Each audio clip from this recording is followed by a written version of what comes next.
అందరికీ నమస్కారం అండి. నా ఇక్కడ ఈ ఛానల్లో నేను చదివినవన్నీ వింటూ నన్ను అనుక్షణం ఆశీర్వదిస్తూ మెచ్చుకుంటూ మీ అభిమానంతో నాకు ధైర్యాన్ని ఇస్తూ మీ వేలు నేను పట్టుకుని నడుస్తున్నానండి. లిటరల్లీ మీరు నన్ను నాకు ప్రతి ఎపిసోడ్కి భయమే. నిజంగా నేను చాలా భయంగా చదువుతూ ఉంటాను. ఎలా చదువుతున్నానో ఏంటో అని ప్రతి ఎపిసోడ్కి భయమే. అందుకనే ప్రతి ఎపిసోడ్కి మీరు చాలా బాగా చదువుతున్నావు దివ్య అని రాస్తే నాకు చాలా సంతోషంగా అనిపిస్తూ ఉంటుందన్నమాట. ఎప్పుడు కొత్తగా తీసుకుంటూ ఉంటాను, అవి ధైర్యంగా చదువుతూ ఉంటాను, ముందుకు వస్తూ ఉంటాను. ఇకపోతే అందరి పేర్లు వరుసగా నేను ఎవరిని మర్చిపోనండి. మిమ్మల్ని మర్చిపోయేటట్టు ఉంటుందా మీ అభిమానం? ప్రతి ఒక్కళ్ళు నన్ను ఇంత అభిమానం ఇస్తున్నప్పుడు నేను ఎలా మర్చిపోగలను? మీరందరూ నా గుండెల్లో ఉన్న దేవతలండి. అందరికీ గుళ్ళు కట్టేశా. ప్రపంచంలో అన్ని గుళ్ళు లేవు. నా గుండెలో ఉన్నన్ని గుడులు ప్రపంచం అంతా కలిపిన మీరందరికీ ఒక్కొక్కరికి ఒక గుడి ఉంది తెలుసా? ఆ గుళ్ళో దేవతల పేర్లు కొంచెం ముందు వెనక చెప్తున్నాను అంతే, సరేనా? ఈరోజు కొంతమంది దేవతల పేర్లు చెప్పాలని ఉంది నాకు. చెప్పనా? విజ్జి గారు, నేను మిమ్మల్ని అస్సలు మర్చిపోను, ఒప్పుకుంటారు కదూ? I love you so much అండి. పెద్దోడా అని మీ నాన్నగారి తర్వాత మిమ్మల్ని నేనే పిలుస్తాను కదూ? మీ ఆన్లైన్ క్లాసెస్కి కొన్నాళ్ళు బ్రేక్ ఏమైనా వస్తుందా సమ్మర్ హాలిడేస్లో? రాధా మేడం గారు, చాలా థ్యాంక్స్ అండి. నన్ను నైస్ రీడర్ అని మెచ్చుకుంటారు మీరు. నాకు అది ఆ పదం చాలా నచ్చుతుంది. కవిత, ప్రతి దాంట్లోని నీ చిలిపితనం వల్ల అసలు అలా తొంగి చూసేస్తూ ఉంటారు మీరు కవిత గారు. అందుకని చెప్పిందే చెప్తూ ఉంటాను మీ గురించి. ఉమాభార్గవి గారు, చాలా థ్యాంక్స్ అండి. మీ ప్రోత్సాహం నాకు ఇలాగే కావాలి. నేను నవలలు ఎట్లా ఎంచుకుంటానంటే స్టార్టింగ్ కొన్ని పేజెస్ బట్టి ఎంచుకుంటాను. కానీ ట్రాజడీస్ పెట్టడం వల్ల ఈ మధ్యన చాలామంది సిస్టర్స్ చాలా అసలు సున్నితమైన మనసులు గలవాళ్ళు, వాళ్ళు చాలా అసలు ఎంత సున్నితంగా అమ్మ ఇంకా ట్రాజడీస్ చదవకమ్మా అని అడుగుతున్నారు. సో నేను ఇక మీదట నావల్స్ ఎంచుకునేటప్పుడు వెనక పేజీలు కూడా చూసి శుభంకాటు పడినవే చదువుతానండి, సరేనా? మ్యాక్సిమం నాకు పర్సనల్గా ట్రాజడీస్ అంటే చాలా ఇష్టం. ఒక్కొక్కరికి ఒక్కొక్క టేస్ట్ కదా. కొంతమందికి థ్రిల్లర్స్ ఇష్టం, కొంతమందికి ఫ్యామిలీ స్టోరీస్ ఇష్టం. ఏమంటారు?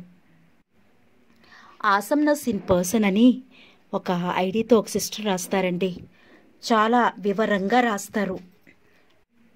నేను నా మదరు కలిసి వింటూ ఉంటాము మీ స్టోరీస్ అని. థ్యాంక్ యూ సో మచ్ అండి. మీ అందరూ ఇంత అభిమానంగా మెసేజెస్ పెడుతున్నప్పుడు ఎంత హార్డ్ వర్క్ పెట్టినా తక్కువేనండి. ఏమంటారు? హాయ్ లలిత, హాయ్ కుమారి, సుమా, చిన్ని పిల్లలరా మీరందరూ హ్యాపీగా ఉన్నారా? అనురాధ, మీరందరూ నా చిన్ని చెల్లెళ్ళు. సండే హ్యాపీగా గడిపేస్తున్నారా? సరే, మీరు ఎప్పుడు చాలా హ్యాపీగా భూమి మీద ఉన్న ఆనందమంతా మీ ఇళ్లల్లోనే ఉండాలి, ఓకేనా? శరణ్య గారు ఏం చేస్తున్నారు? సుశీల గారు, చాలా థ్యాంక్స్. లావణ్య, నా బంగారం, ఏం చేస్తున్నావురా? ఇందిర గారు, ఎలా ఉన్నారు? ప్రియా గారు, గుడ్ ఈవినింగ్ అండి. రాజేశ్వరి మ్యామ్, ఏం చేస్తున్నారు? మహి, నా ఐఎస్ఐ బ్రాండ్, ఏం చేస్తున్నారు? మంజులు గారు, కామెడీ టైపు చదవడానికి ట్రై చేస్తానండి. నా కోకిల, ఉమమ్మ, కొత్త కవితలు ఏమైనా రాసావా నా బంగారం? నీ దివ్యలు చదువుతున్న పుస్తకాలు, రాస్తున్న పుస్తకాలు గురించి నీ కామెంట్స్ ఎప్పుడూ వస్తూ ఉంటాయి. చాలా థ్యాంక్స్ ఉమ్మగారు. సోమలింగం సుప్రియ గారు, మీకు చాలా థ్యాంక్స్ అండి. రెగ్యులర్గా టచ్లో ఉంటున్నందుకు ప్లీజ్ అలాగే టచ్లో ఉండండి. Thank you so much. Hemalatha గారు, రమణి గారు, మీకు కూడా చాలా థ్యాంక్స్ అండి. లక్ష్మీ కోలా గారు, రేవతి గారు, ప్రత్యేకమైన కృతజ్ఞతలు. కృష్ణారావు సొంటి అనే ఒక ఐడి నుంచి కూడా నాకు కమెంట్స్ వస్తూ ఉంటాయి. Thank you ma'am, thank you so much. Hi Shailaja garu, hi Divya, hi Shailaja, మీరందరూ ఏం చేస్తున్నారు? సండే బాగా గడుస్తుందా? కళ్యాణి వెంకటేశన్ గారు, కళ్యాణి గారు, మీరిద్దరూ ఏం చేస్తున్నారు? భలే గడిచిపోతుంది కదా. ఆదివారం అప్పుడే సాయంత్రం అయిపోయింది. సరే మరి.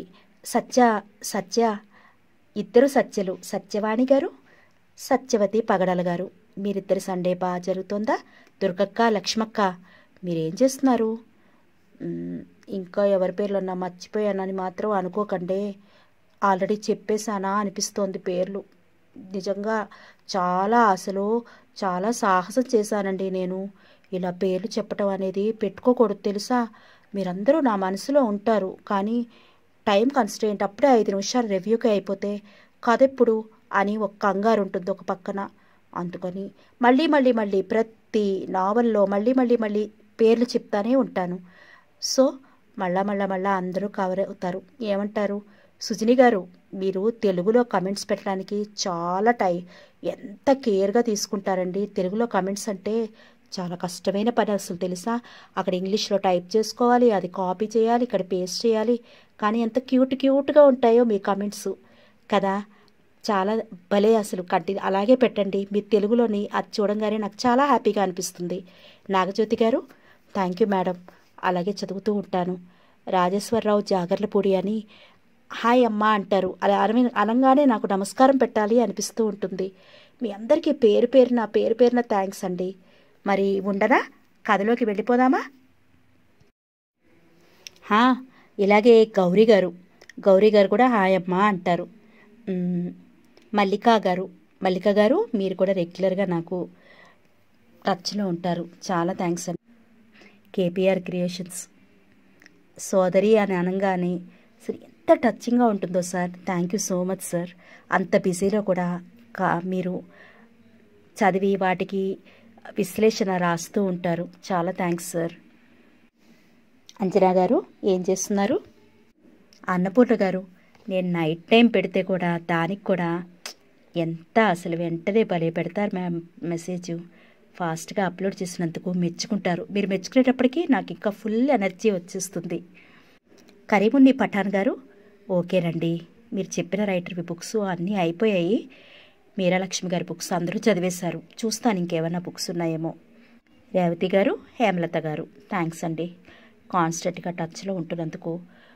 ఎక్కడో ఎవరిదో పేరు మర్చిపోవడం కాదు, చెప్పలేదని మనసులో ముళ్ళులాగా గుచ్చేస్తోంది. అందుకే మళ్ళీ రివ్యూ చెప్పేస్తున్నాను. ఈసారి నిజంగా కథలోకి వెళ్ళిపోదాము. తెల్లవారుతోంది. వంట ఇంట్లో తల్లి చేసే గిన్నెల చప్పుడు వినిపిస్తోంది. పక్కవాటాలో ఉన్న బామ్మగారు వల్లించే వెంకటేశ్వర సుప్రభాతము వినిపిస్తోంది. రేవతికి మెలకు వచ్చి ఈ శబ్దాలని ఆలకించసాగింది. రేడియోలో నుంచి భక్తిరంజని వినిపిస్తూ ఉంది. అమ్మగారు, నా పని అయిపోయింది. చాయ్ పోయిండమ్మా, నే పోవాలా? పని మనిషి అప్పి పెరట్లోంచి అరుస్తోంది. ఉండవే, ఒక్క క్షణం, పాలు కాస్తున్నాను. వంటగదిలో నుంచి తల్లి గొంతు. ముందు నాకిచ్చేది ఉందా లేదా? పాలు తెచ్చి అర్ధగంట అయింది. తండ్రి విసుగు. ఒసే కమల, నువ్వు ఒక్కదానివి అన్ని పనుల్లో సతమతం అవ్వకపోతే రేవతిని లేపకూడదు. ఎదిగిన ఆడపిల్ల 7 గంటలైనా నిద్ర మంచం మీద నుంచి దిగదు. ఏమలవాట్లే తల్లి, నీ పెంపేం బాలేదే. అమ్మమ్మ తల్లిని మెత్తమెత్తగా చివాట్లు పెట్టడం వినిపిస్తోంది. రేవతికి ఒళ్ళు మండింది. చివారులు లేచి కూర్చుంది. ఈరోజు ఏ వారం గుర్తులేదు. ఈరోజు ఏ తారీఖు అదే గుర్తులేదు. వారం తెలిసినా తారీఖు తెలుసుకోవచ్చు. తారీఖు తెలిసినా వారం తెలుసుకోవచ్చు. కానీ రెండూ తెలియకుంటే క్యాలెండర్ చూసి ప్రయోజనం అనుకుంది. అమ్మమ్మ ఇవాళ ఏం వారం? కేక పెట్టింది. చదువుకున్న వాళ్ళకంటే చాకలి మీరన్నట్టు వారం తారీఖు మూలనున్న ముసల్దాన్ని నన్న అడగటం. అయినా గుర్తు చేసుకుని చెప్తానుండు. మొన్న మీ నాన్న రాత్రి భోజనం చేయలేదంటే గురువారం. నిన్న మీ అమ్మ తలంటుకుంది అంటే శుక్రవారం. ఇంకా చెప్పకు. ఈరోజు పక్కవాటాలోని బామ్మగారు వెంకటేశ్వర సుప్రభాతం చదువుతున్నారు అంటే శనివారం అంటూ క్యాలెండర్ వైపు చూసి ఉలిక్కిపడింది. జేఎన్జే కంపెనీలో ఇంటర్వ్యూ ఉన్నదని గుర్తుపెట్టుకున్న 16వ తారీఖు ఈ రోజునే. రేవతి చప్పును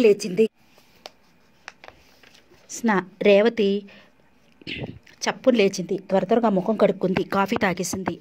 స్నానం చేసేసింది. చీర ఇస్త్రీ చేసుకుంటూ ఉంది. ఇంటర్వ్యూలో ఏం ప్రశ్నలు అడుగుతారో, డిగ్రీ అయిన తర్వాత ఉద్యోగాన్ని వెతకటం ప్రారంభించి 2 సంవత్సరాలైంది. ఇది 36వ ఇంటర్వ్యూ. అయినా భయం మాత్రం పోవటం లేదు, గుండె దడ తగ్గటం లేదు. ఈసారన్నా ఈ ఉద్యోగం వస్తే ఎంత బాగుండును. నాలాంటి వాళ్ళు ఎందరొస్తారో. ఈ ఇంటర్వ్యూలకి వెళ్ళటం, అక్కడ గమ్మత్తు అయిన పరిచయాలు అవుతున్నాయి. తనకంటే చిన్నవాళ్ళు, పెద్దవాళ్ళు, అబ్బాయిలు, అమ్మాయిలు, ఎక్కువ డిగ్రీలు ఉన్నవారు, అసలు డిగ్రీ లేకుండానే 10th పాస్ అయ్యి టైపు షార్ట్ హ్యాండ్ పాస్ అయిన వారు, ఇలా ఎందరో ఎన్నెన్నో రకాల వారు కనిపిస్తూ ఉంటారు. ఒకసారి కలిసిన వారు మరొకసారి కలవరు. కానీ ఓ యువకుడు మాత్రం ప్రతి ఇంటర్వ్యూలోనూ కలుస్తాడు.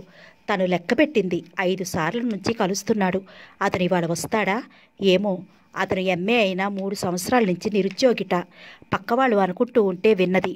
అతను అందరి ముఖాల్లోకి చూస్తాడు కానీ ఎవరితోనీ మాట్లాడడు. 2-3 సార్లు చూసిన తర్వాత మళ్ళా కనిపిస్తే గుర్తించి ఉంటాడనుకుని తనే మొదటగా నవ్వుముఖంతో చూసింది. అతను కళ్ళజోడులో నుంచి పరీక్షగా చూశాడు. చిన్నగా నవ్వి నమస్కారం అన్నాడు. అంతే. మరో ప్రశ్నకి అవకాశం ఇవ్వలేదు. ఎంఏ కదూ, గర్వం అయి ఉండవచ్చు. అయినా నాకెందుకు అనుకుంది. కానీ అతన్ని పరీక్షగా చూడాలనిపిస్తోంది. ఎందుకో తెలియదు. తెల్లగా పొడుగ్గా అందంగానే ఉంటాడు. టెరికాట్ ప్యాంటు షర్టు వేసుకుంటాడు. కాళ్ళకి చెప్పులు, కళ్ళకి జోడు. అంతే. చేతికి వాచి కానీ ఉంగరం కానీ ఉన్నట్టు లేవు. బహుశా మధ్యతరగతి కుటుంబంలోని వాడు అయి ఉండాలి. చూడాలి ఈరోజు వస్తాడేమో అనుకుంటూ ఇస్త్రీ పని ముగించుకుంది. రేవతి ఇవాళ ఇంటర్వ్యూ ఉంది కదమ్మా. తండ్రి కృష్ణారావు ఆఫీస్కి వెళ్ళబోతూ అడిగాడు. అవును నాన్నగారు.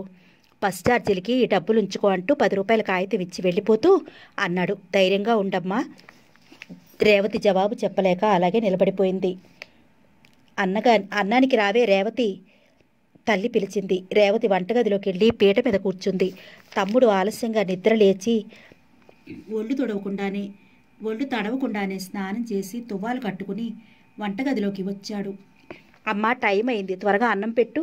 హడావుడి ప్రారంభించాడు. కాస్త ముందు లేచి రెడీ కాకూడదు విసుక్కుంది రేవతి. రాత్రి 1 గంట వరకు చదువుకున్నానక్క, మెలకు రాలేదు. గబగబా అన్నం ముద్దలు మింగేస్తుంటే రేవతి గయ్యమంది. ఒరేయ్, అలా మింగటం ఆరోగ్యానికి మంచిది కాదురా గోపి. కాస్త నెమ్మదిగా తినరా. టైం అయ్యింది. నా ఫ్రెండ్ వచ్చి వాకిట్లో నిలబడ్డాడు. వాడితో వెళితే నడవటం తప్పుతుంది. సైకిల్ ఉంది వాడికి. నాన్నగారిని నాకు సైకిల్ కొనిపెట్టమని ఎన్నిసార్లు అడిగినా ఇప్పుడు కాదు అంటూ వాయిదా వేస్తున్నారు. గోపి లేచేశాడు. పిచ్చి సన్నాసి, అమ్మమ్మ ప్రేమగా అనుకుంది. నేను కాలేజీకి వెళ్ళటానికి ప్రతిరోజు 3 మైళ్ళు కాలి నడకన వెళ్ళినా నువ్వు ఒక్కరోజు జాలిపడలేదు కానీ అమ్మమ్మ, గోపిని చూస్తే అంత ప్రేమ ఎందుకమ్మా? రేవతి కోపంగా అంది. వాడు మగపెట్టే. వాడు ఇంతవాడు అయ్యి ఉంటే అంతా అయ్యి ఇంటి బాధ్యత వహిస్తున్నాడు. మీ అమ్మని నాన్నని ఉద్ధరించేవాడు వాడే. వాడికి నీకు పోలికేమిటి? దీన్నెంత చూసినా మరో ఇంటికి పోయేదానివేగా. అమ్మమ్మ, అది పాతకాలం నాటి మాట. ఈ కాలంలో ఆడపిల్లలు చదువుకుంటున్నారు, ఉద్యోగాలు చేస్తున్నారు. అవసరం వస్తే కొడుకులానే తల్లిదండ్రులని ఆదుకుంటున్నారు. కనుక కొడుకులు ఎప్పుడో వృద్ధాప్యం వచ్చినప్పుడు ఉద్ధరిస్తారని ఇప్పటి నుంచి వాళ్ళని అందలాలు ఎక్కించడం మానండి. అమ్మమ్మ కోపం వచ్చేసింది. కమలా, ఓ కమలా, చూసావుటే నీ కూతురు వరుస అరిచినట్లే అంది. ఏమిటమ్మా రేవతి, ఏమైందే? కమలమ్మ లోపలికి వస్తూ అంది. నీ కూతురునే అడుగు. రేవతి, ఏమిటమ్మా? ఏం లేదమ్మా అంటూ జరిగినది క్లుప్తంగా చెప్పిన తర్వాత అంది.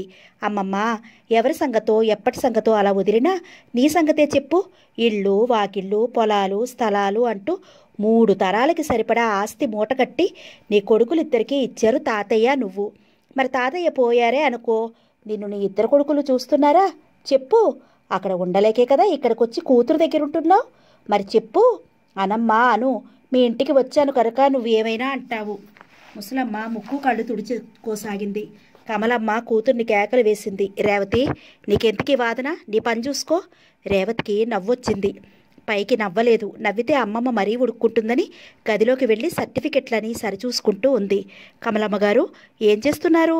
2 ఇళ్ల అవతల ఉన్న కామేశ్వరి పెత్తనానికి వచ్చి స్థిమితంగా కూర్చుని కబుర్లు ప్రారంభించింది. అయ్యో, ఇంకా మీ భోజనం కాలేదు? చేసి రండి, కూర్చుంటాను అన్నట్లు ఈ వార్త విన్నారా? ఆ రాజేశ్వరి కూతురు కనకదుర్గ లేదు, ఆ పిల్లకి పట్టుమని 16 ఏళ్ళు లేవా? సంగీతం క్లాస్ అంటూ వస్తూ ఉండగా దారిలో ఓ దర్జీ వాడితో పరిచయం అయిందంట. అది ప్రేమగా మారిందంట. మనసులు ఇచ్చుకున్నారంట, పుచ్చుకున్నారంట. అంతే. గుళ్ళోకి వెళ్ళి పెళ్లి చేసేసుకుని సరాసరి వచ్చేసారట. నిజంగా? కమలమ్మ ఆశ్చర్యంగా చూసింది. పిచ్చి కమలమ్మ గారు, నిజంగా నిజం. ఈ వార్త ఊరంతా తెలిసింది. వింతగా చెప్పుకుంటున్నారు. రామరామ, లాయర్ కూతురు దర్జీని పెళ్ళాట్టవా? దర్జీ అన్నమాటే గాని రాబడి చాలా ఉందట. పిదపకాలం పిదపు పుత్తులు. ఆడపిల్లంటే 12 ఏళ్లకే పెళ్లి చేసి అత్తవారింటికి పంపేసేవారు మా కాలంలో. అందువల్ల ఇలాంటివి జరిగేవి కాదు. పెళ్లి చేయకుండా ఉద్యోగం, చదువు అంటూ ఊరు వెంట పోనిస్తే దర్జీ వాణ్ణి చేసుకుంటారు, కిరస్తాని వాణ్ణి చేసుకుంటారు. ముసలావిడి ఈ తరం అమ్మాయిలని, వాళ్ళ పనులని తూర్పారబట్టసాగింది. రేవతి గదిలో ఉండి ఇదంతా వింటూనే ఉంది. అమ్మమ్మ ఈ తరం అమ్మాయిల్ని తేలిక చేసి మాట్లాడటం భరించలేకపోయింది. అందుకే రివ్వున బయటకొచ్చింది. అమ్మమ్మ, ఆ పిల్ల చేసింది ఏం తప్పు చెప్పు? ప్రేమించింది కనుక పెళ్లి చేసుకుంది. ఇందులో తల్లిదండ్రులకి అపకీర్తి ఏమీ లేదుగా. ఇలా చేయటం నీ దృష్టిలో రైట్ అన్నమాట. రైటు నొక్కి అంది రేవతి. మూసలమ్మ మూలిగింది. నేను వెళ్ళి దుర్గ కంగ్రాచులేషన్స్ చెప్పొస్తాను. ముసలావిడ మాట్లాడలేదు. నీకు టైం అవుతోంది, వెళ్ళవే, కమలమ్మ కూతుర్ని హెచ్చరించింది. ఇంటర్వ్యూకేనా రేవతి? నీకు ఈసారి ఉద్యోగం వస్తుందమ్మా, కామేశ్వరమ్మ జోస్యం చెప్పింది. వస్తే మీకు సినిమా చూపిస్తాను అత్తయ్య గారు అంటూ రేవతి చెప్పులు వేసుకుని బయటికి నడిచింది. ఎండ మండిపోతోంది. అర్ధగంట నిల్చున్న తర్వాత గాని సిటీ బస్సు రాలేదు. వచ్చినది చాలా రద్దీగా ఉంది. అయినా తప్పదు, ఎక్కాలి. ఎక్కేసింది. చీర నలిగిపోతూ ఉంది. తల చెరిగిపోతూ ఉంది. ఇరుకులో నలిగిపోతున్న 2 చంటి పిల్లలు క్యారమని ఏడుస్తున్నారు. వాళ్ళని ఊరడించలేక తల్లులు అవస్థపడుతున్నారు. వాళ్ళ అవస్థ చూస్తూ తన అవస్థ మర్చిపోయింది. ఇంతలో తను దిగవలసిన స్టాప్ వచ్చింది. బస్ దిగి అమ్మయ్య అనుకుంది. చేతిలో కర్చీఫు ఎక్కడో జారిపోయింది. ష్ అంటూ నిట్టూర్చి నడక ప్రారంభించింది రేవతి. ఎదురెండ కావటం వల్ల ముఖానికి చెమట పడుతూ ఉంది. తుడుచుకోవడానికి కర్చీఫ్ లేదు. బయట చెంగుతో అలా అలా అద్దుకుంది. హలో, మీరు ఇంటర్వ్యూకేనా? వెనక నుంచి వినిపించింది. రేవతి తల తిప్పి చూసింది. అతనే. అతన్ని చూడగానే ఏదో తెలియని సంతోషంగా అనిపించసాగింది. ఆశ్చర్యకరమైన విషయం, అతను తనకి తానుగా పలకరించటం. హలో, మీరు నాలానే ఆగిపోయింది రేవతి. అక్షరాలా అంతే. అవును, మీకు ఇంకా ఉద్యోగం దొరకపోవటం విచారంగా ఉంది. రేవతితో పాటు నడుస్తూ మాట్లాడసాగాడు. మీకు అంతేగా? అవుననుకోండి. కానీ మీరు మీ పేరు చెప్పలేదు, అడగలేదు అనండి. నా పేరు రేవతి. మరి నా పేరు గిరిధర్. ఈసారి మన లెక్క ఎలా ఉంటుందో చూడాలి. ఇక్కడికి వస్తుంటే బ్రహ్మచారి ఎదురొచ్చాడు. అతను నా వాలకం చూసి గ్రహించి పోరడంత ధైర్యం చెప్పాడు. తను ఎవరికి ఎదురు వచ్చినా వాళ్ళు బయలుదేరిన పని అయిపోతూ తీరుతుండట.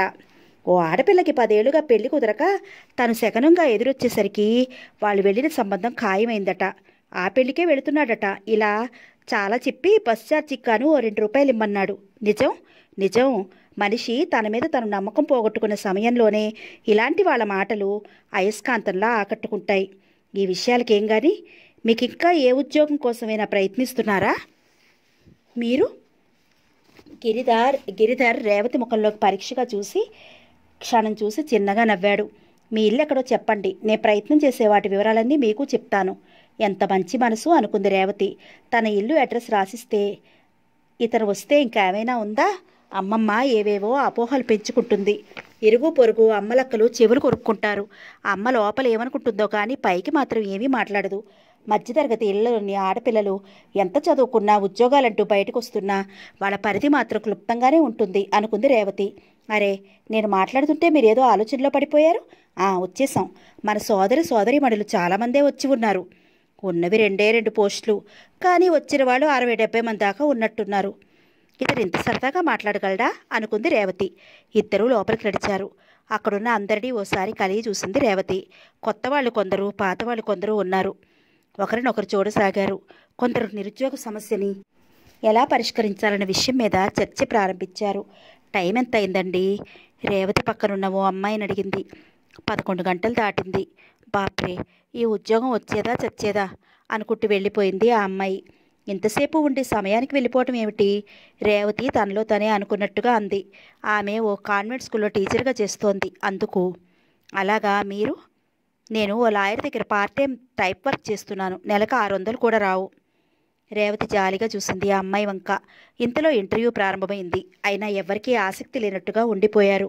రేవతికి ఇంటికి వెళ్ళిపోవాలనిపించింది. మనసు ఒప్పటం లేదు. ఇంతలో రేవతి పేరు పిలిచారు. లేచి ఒక్కో అడుగు వెయ్యసాగింది.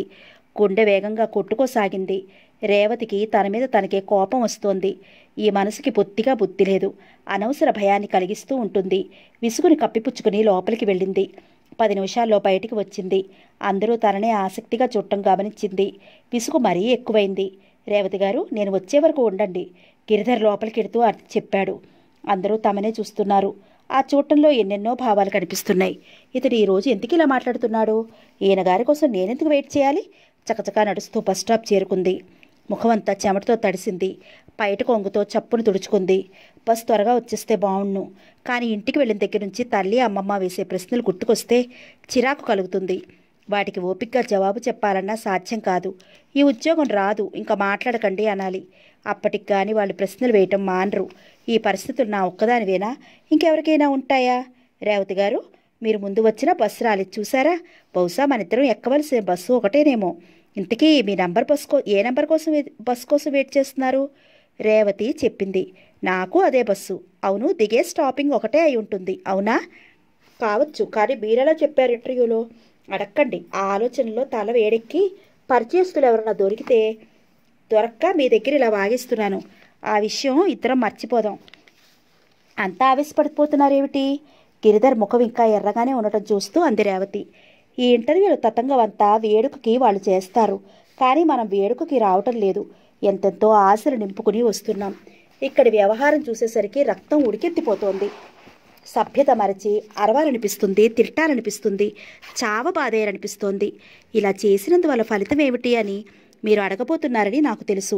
ఫలితం ఉండదు, కానీ నిరుద్యోగికే తెలుస్తుంది ఆ కడుపు మంట. రండి, మన బస్సు వస్తోంది. బస్సు వచ్చి ఆగింది. ఇద్దరూ ఎక్కారు. బస్సు బయలుదేరింది. Ticket ticket. బస్ కండక్టర్ ఒక్కొక్కరి దగ్గర డబ్బులు తీసుకుని టికెట్ ఇస్తున్నాడు. రేవతి 2 రూపాయలు నోటిచ్చి తను దిగవలసిన స్టాప్ చెప్పి 1 అంది. 2 టికెట్లు చించి రేవతి చేతిలో పెట్టి మరొకరి దగ్గరికి నడుస్తున్నాడు కండక్టర్. 1 అంటే 2 ఇచ్చావేంటి? చదువుకున్న అమ్మాయిలా కనిపిస్తున్నారు. మీరు ఇలాగ మాకు మస్కా ఇవ్వాలని చూస్తే ఎలాగండి? రేవతికి అర్థం కాలేదు. పైగా కోపం వచ్చింది. ఏమిటి మరేది మీరనేది? నేను ఒక్కదాన్నే, గట్టిగా అంది. కండక్టర్ వచ్చే ఆవేశాన్ని ఆపుకుంటూ వేలుతో గిరిధర్ వైపు చూపుతూ, ఆయన తన టికెట్ మీరిస్తారన్నారు. ఇప్పుడు చెప్పండి, ఆయన మీకు తెలియదా? రేవతి తల తిప్పి చూసింది. గిరిధర్ కూర్చునే చోటు లేక బెల్ట్ పట్టుకుని నిలబడి ఎవరితోనో గట్టిగా వాదిస్తున్నాడు. ఏ విషయం గురించో. ఇదా విషయం? ఈయన గారు ఇంతకు నా వెంట రావడానికి స్టాపులో దిగని చెప్తాను అనుకుంది కోపంగా. కండక్టర్ నవ్వుకుంటూ ముందుకెళ్ళిపోతున్నాడు. చూడబోతే చాలా పెద్ద మనిషిలా ఉన్నాడు. ఇదేం పని? కోపం పోవటం లేదు రేవతికి. స్టాప్లో దిగేశారు ఇద్దరు. బస్సు వెళ్ళిపోయింది. గిరిధర్ కృతజ్ఞతగా చూస్తున్నాడు. రేవతి గారు, నా టికెట్స్ కూడా మీరు ఇచ్చినందుకు థ్యాంక్స్. మీకు రుణపడి ఉన్నాను. వీలైనంత తొందరలో తీర్చడానికి ప్రయత్నిస్తాను. మీరేమీ అనుకోకండి. అతను ఆ మాటలన్నీ చెప్పలేక చెప్తున్నాడని గ్రహించింది. రేవతిలో కోపం ఎగిరిపోయింది. పర్వాలేదు, ఇంతకీ మీ ఇల్లు ఎక్కడా? గిరిధర్ నవ్వాడు. ఇల్లు అనకండి, ఓ చిన్న గది. ఆ గది అద్దె ఇవ్వలేక ఇంటి యజమాని ఆగ్రహానికి గురి అవుతున్నాను. ఈ విషయాలు సరే, మీ నాన్నగారు ఏం చేస్తుంటారు? మీ వివరాలు చెప్పండి. రేవతి చెప్పింది. అదృష్టవంతులు కొంతలో కొంత. అయినా మీకెక్కడో అక్కడ ఉద్యోగం వచ్చి తీరుతుంది. ఎలా చెప్పగలరు? 2 డిగ్రీలున్న మీకు కాక నాకెలా వస్తుంది? కేవలం డిగ్రీ అని కాక అమ్మాయి అనే అర్హత వల్ల రావచ్చు. ఇలాంటప్పుడు మాత్రం నేను అమ్మాయినైనా ఎందుకు కాలేదురా భగవంతుడా అని అనుకుంటూ ఉంటాను. గిరిధర్ ముఖంలో మామూలు ప్రశాంతత కనిపిస్తోంది. ఉద్యోగం వస్తే ఇలా అప్పుడప్పుడు బస్ టికెట్లు కొంటూ ఉంటాను అంటూ నవ్వింది. ఇంతేనా? కాఫీలు ఇప్పించరా? రావాలి కానీ అలాగే ఇప్పిస్తాను. ఇంతకీ రేవతి ఏదో అడగబోయి సందేహిస్తూ ఆగింది. చెప్పండి, కాఫీ తాగుదాం, వస్తారా? ఎంతో ధైర్యాన్ని తెచ్చుకుంటూ అడిగింది. పలేవారు తెలివిగా ప్రశ్నించారు. భోజనం చేశానో లేదో అని అనుమానంతో ఆ విషయం వదిలేద్దాం. నేను మీ బాకీ తీర్చుకోవాలి కనుక తప్పకుండా గుర్తుంచుకుంటాను. చూడండి, కాల్లో ముళ్ళు గుచ్చుకోకుండా ఉంటే ఇలా బస్సు ఎక్కి ఉండేవాడిని కాదు. ఆయన భగవంతుడు ఇలా ఎందుకు చేశాడో వేచి చూద్దాం, వస్తాను. అతను కుట్టుకుట్టు వెళ్ళిపోతున్నాడు. అరెరే, ఈ విషయం ముందే గమనించలేదు. ఇంకా నయ్యం, అతను కృతజ్ఞత చెప్పబట్టి కానీ, లేకుంటే దొలిపేయాలనుకుంది. ఇలా జరిగి ఉంటే అతను ఎంత బాధపడి ఉండేవాడో. అమ్మమ్మ అన్నట్లు నాకు మాట తొందర ఎక్కువ. ఇది మంచి అలవాటు కాదు. అలా అనుకుంటూ రేవతి ఇంటివైపు నడక సాగించింది. ఇల్లు చేరేసరికి ముసలామె మూలు వినిపిస్తోంది. ఏమైందమ్మమ్మ? దగ్గర వెళ్ళి పలకరించింది రేవతి. కీళ్ళ నొప్పిలే తల్లి. ఎన్ని మందులు మింగినా తగ్గటం లేదు. నీ పెళ్ళి ఇప్పట్లో చేసేలా లేడు మీ నాన్న. ఆ పెళ్లి చూస్తే గాని నా ప్రాణం పోయేలా లేదు. ఇంతకీ పని కాయా పండా అమ్మా? అది అంత త్వరగా తెలియదమ్మమ్మా అంటూ లోపలికి వెళ్ళింది. తల్లి టీ ఇచ్చింది, కానీ ఏమీ ప్రశ్నించలేదు. తమ్ముడు స్కూల్ నుంచి వచ్చి ఏదో కావాలని మారం చేస్తున్నాడు. వాడిని గారాబం చేసి పాడు చేస్తున్నావమ్మా విసుక్కుంది రేవతి. నీకంటే ఎక్కువ వాడికి నేనేం చేస్తున్నానే? మగబిడ్డ అంటూ అస్తమానం ఆధిక్యత ఇస్తున్నారు. అది చాలదు. వాడు గర్వంగా ఫీల్ అవుతూ నన్ను కాస్త కూడా లక్ష్య పెట్టడం లేదు. విసుక్కుంటూ తన బట్టలు మార్చుకుని స్నానానికి వెళ్ళింది. అమ్మమ్మ లాంటి ముసలమ్మలు ఇంటింటికి ఉంటారు. వాళ్ళు ఉన్నంత వరకు ఇలాంటి మనవాళ్ళు చెడిపోతూనే ఉంటారు వెధవగారాలతో. స్నానం చేస్తున్న ఇవే ఆలోచనలు రేవతికి. తండ్రి వస్తూనే కూతురి ముఖంలోకి చూశాడు. అంతే, ఇంకేమీ ప్రశ్నించలేదు. భోజనాలప్పుడు వడ్డిస్తూ ఇరుగు పొరుగు వాళ్ళ ఇళ్లలో జరిగిన కబుర్లన్నీ భర్తకి చెప్పసాగింది కమలమ్మ. ఎదురింటి నాంచారమ్మ కొడుక్కి ఎప్పుడో వెళ్ళిన ఇంటర్వ్యూకి గాను మంచి ఉద్యోగం వచ్చిందట. ఉన్న ఊళ్ళో ఉద్యోగం వచ్చిందని నాంచారమ్మ మురిసిపోతూ ఉంది. కృష్ణారావు మౌనంగా వింటూనే భోజనం కానిస్తున్నాడు. ఉద్యోగ ప్రయత్నం బదులు పెళ్లి ప్రయత్నం చేస్తే పోలా? పెళ్ళైనా ఈ కాలం ఆడపిల్లకి ఉద్యోగం అవసరం ఉందిగా. కాలం గీలం అనకండి. ఏ కుర్రాడినో చూసి ముడేస్తే వాళ్ళ తిప్పలు వాళ్లే పడతారు. కృష్ణారావు నవ్వేశాడు. ఆ నవ్వటంలో పొలమారింది. కాసేపటికి స్థిమితపడ్డాడు. పైసా సంపాదించడం చేతకాని నిన్ను కట్టుకుని నేను అవస్థ పడుతున్నాను కనుక అల్లుడికి ఆ కష్టం తప్పిద్దామని లంకమేతకి ఏటి ఈతకి సరిపోయినట్లుంది మీరు చెప్పటం. రేవతికి ఈ సంభాషణ విసుగనిపించి త్వరగా భోజనం కానిచ్చి లేచి ముందు గదిలోకి వచ్చేసింది. అయినా తల్లిదండ్రుల మాటలు వినిపిస్తూనే ఉన్నాయి. రేవతి ఉండగా దాని పెళ్లి మాటలు మాట్లాడొద్దని నీకెన్నిసార్లు చెప్పాను? కానీ మాట ఏం అనలేదుగా. పెళ్లి చెయ్యి అంటావు. బాగానే ఉంది, కానీ మన దగ్గర కట్నానికి ఖర్చుకి డబ్బు ఎక్కడిది? లేదు, రాదు, నిజమే. మరి ఆడపిల్లని ఎన్నాళ్ళు ఉంచుకుంటాం ఇలా? నువ్వు సగటు ఆడదానిలా మాట్లాడకు. కాలం కలిసొస్తే అదే అవుతుంది. నా ప్రయత్నం నేను చేస్తున్నాను. కట్నం అక్కర్లేదన్నవాడు దొరికితే ఎక్కడైనా అప్పో సొప్పో తెచ్చి పెళ్లి కానిద్దాం. మన స్థితిని పరిచి మాట్లాడకు. బస్ ఇంకా ఆ విషయం వదిలేయి. కమలమ్మ గొంతు వినిపించడం లేదు మరి. కృష్ణారావు లేచి ముందు గదిలోకి వచ్చాడు. రేవతి, షార్ట్ హ్యాండ్ అన్నా నేర్చుకోమ్మా అన్నాడు. కొన్నాళ్ళు ప్రయత్నించి చూశాను నాన్న, బోర్ అనిపించింది. అలా అనుకుంటే ఎలా? సాధించాలి కానీ. ఇవిగో చూడు, పేపర్ కటింగ్స్ తెచ్చాను. ఈ కంపెనీలకు అప్లికేషన్స్ పెట్టు ఇచ్చాడు. రేవతి అవి చూసి డైరీలో దాచి చాపపరుచుకుని పడుకుంది. కానీ నిద్ర వచ్చేలా లేదు. చదువుకునే రోజులే హాయిగా గడిచాయి. ఇక సమస్యలు ప్రారంభమయ్యాయి. గిరిధర్కి బస్ ఛార్జీలకు కూడా డబ్బులు లేకపోవటం విడ్డూరంగా అనిపించలేదు ఇప్పుడు. అతని పరిస్థితి నా పరిస్థితిలాగే ఉంది. అతనికి తల్లిదండ్రులు ఉన్నారో లేదో. ఈసారి కనిపిస్తే ఈ వివరాలన్నీ అడగాలి. అవును, అతని వివరాలు తనకెందుకు? తెలియదు కానీ అడగాలనిపిస్తోంది. రేవతి నిద్రపోవాలని ఆలోచనలు కట్టిపెట్టింది. రేవతి రేషన్ షాప్కి వెళ్ళింది. క్యూలో గంట సేపటి నుంచి నిల్చుంది. కాళ్ళు పీకుతున్నాయి. కానీ తన ముందున జనం కదలటం లేదు. వెధవ చక్కెర. దీనికోసం ఇప్పటికి 3 సార్లు ఈ షాపుకు తిరిగి వచ్చి వెళ్ళింది. ఈరోజైనా దొరుకుతుందో లేదో వెధవ సస్పెన్స్. విసుగు కోపం ఎక్కువయ్యాయి. తమ్ముళ్లాంటి వయసున్న కుర్రాళ్ళు చాలామందే ఈ క్యూలో ఉన్నారు. కానీ తన గోపి మాత్రం ఈ పనికి చస్తే రాడు. అమ్మమ్మ అన్నట్లుగా వాడికే మగమహారాజు కనుకనే ఈ కర్మ తప్పింది. ఆడపిల్ల కనుక తనకి తప్పలేదు. ఇంటికి వెళ్ళగానే అమ్మమ్మతో దెబ్బలాడాలి. ఇక నుంచి గోపినే పంచదారికి పంపేలా చేయాలి నిశ్చయించేసుకుంది. మరో గంట తర్వాత తనకి దొరికింది. కానీ వెనకున్నవాడు చాలామంది చక్కెర లేదు అయిపోయిందనేసరికి అగ్గిలా మండిపడి షాపు యజమాని తిట్టి సంచులు తీసుకుని వెళ్ళిపోయారు. వాళ్ళలాంటి అవస్థ ఈరోజు తనకు కలగలేదు. భగవంతుడి దయ వల్ల అనుకుని రేషన్ షాప్ బయటకు వచ్చి అక్కడే ఉన్న కూరల షాపులో కొన్ని కూరలు కూడా కొని ఇంటికి వెళ్ళటానికి బయలుదేరింది. మెయిన్ రోడ్ దాటాలి, కానీ అది చాలా రద్దీగా ఉంది. పావుగంట ఆగినా ఇటు వాళ్ళు అటు దాటలేకుండా ఉన్నారు. రేవతి రోడ్డు దాటే ప్రయత్నంలో ఉంది. అక్క, కాస్త నీతో పాటు నన్ను దాటించవు? ఊతకర్రల సాయంతో ఓ కుంటిపిల్ల రేవతి పక్కకొచ్చే ఆగింది. అలాగేనమ్మా, మెల్లగా నా వెంట్రా అమ్మా. రేవతి ఆ పిల్లతో పాటు మెల్లగా దాటింది. ఆ పిల్ల రేవతి వైపు కృతజ్ఞతగా చూసి వస్తానక్క అంటూ వెళ్ళిపోయింది. రేవతి ఆ పిల్లనే చూస్తూ నిలబడింది. పాపం ఆడపిల్ల, అందులోనూ కుంటిపిల్ల. ముఖం చక్కగా ఉంది, కానీ ఏం ప్రయోజనం? ఇలాంటి పిల్లకి పెళ్ళవుతుందా? ఎవరు చేసుకుంటారు? రేవతి గారు నమస్కారం, బాగున్నారా? మీరు ఇవాళ కనిపిస్తే బాగుండును అనుకుంటూ నడుస్తున్నాను. అలాగే కనిపించారు. గిరిధర్ నవ్వుతూ పలకరించాడు. బాగున్నాను, కానీ నిన్ననేగా మనం కలుసుకున్నది, మరి బాగున్నారా అని అడుగుతారే? భలేవారు, నిన్నకి ఈ రోజుకి తేడా ఉండకూడదంటారా? నిన్న నా కాలు నడవనియలేదు, ఇవాళ అది తగ్గింది. 10 కిలోమీటర్లైనా నడిచేయగలను. నిన్న నా జేబులో ₹1 మాత్రమే ఉంది, ఈరోజు ₹25 ఇదంతా మార్పు కాదంటారా? అన్నట్లు మీ అంటూ షర్ట్ జేబులో నుంచి రూపాయి తీసి రేవతికి అందించబోయాడు. రేవతి చేయి చాచలేదు. అంత పెద్ద అప్పు ఇంత త్వరగా తీర్చేసి నన్ను మర్చిపోదాం అనుకుంటున్నారా? అప్రయత్నంగానే ఈ మాట అని తర్వాత నాలిక ఖర్చుకుంది. మీరన్నమాట నిజమే అనుకోండి, కానీ రుణగ్రస్తుని అవుతానేమోనని భయం. నేను అలా అవనీయంలేండి, ఎప్పుడో కావలసినప్పుడు అడిగి తీసుకుంటాను, ఉంచండి. గిరిధర్ మరోసారి చెప్పి చూశాడు. లాభం లేకపోయింది. రూపాయి మళ్ళీ షర్ట్ జేబులో వేసుకున్నాడు. ఆ సంచి మరీ బరువున్నట్టుంది అంటూ చనువుగా చక్కెర సంచి తీసుకోబోయాడు. వద్దు వద్దు, రేవతి ఇవ్వలేదు. మీ చేతిలో అంత బరువుంటే నేను ఇలా నడవలేను. ఇది నా స్వభావానికే విరుద్ధం. మీరివ్వక తప్పదు. తీసేసుకున్నాడు. రేవతి పక్కనే నడుస్తూ నడుస్తూ మాట్లాడసాగాడు. నిన్నటి ఇంటర్వ్యూలో 2 పోస్టులు 2 అమ్మాయిలకే వచ్చాయంట. వాళ్ళు ముందే రికమెండేషన్ చేయించుకుని మరీ వచ్చారంట. చూడండి, మనం ఇలా ఊరికి నేను ఎన్నిసార్లు వెళ్ళినా ప్రయోజనం ఉండదు కనుక ఈ ఉద్యోగం కోసం కాక మరేదైనా డబ్బు సంపాదించే దారి కోసం ఆలోచిస్తున్నాను. ఆలోచించి నాకు ఉపాయం ఏదైనా తోస్తే చెప్పండి. రోడ్డు పక్కన పెసరట్ల దుకాణం తెరుద్దామనుకుంటున్నాను. రేవతి కిలకిలా నవ్వింది. ఎందుకలా నవ్వుతారు?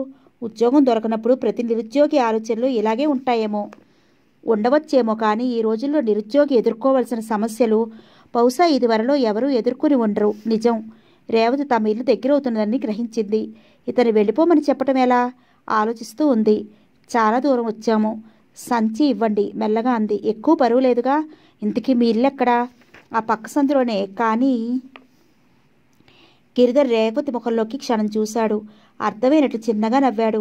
మీ సంచి తీసుకోండి, వెళతాను. మీ బాకీ తీరలేదు, గుర్తుంచుకు తీరాలి. వస్తాను.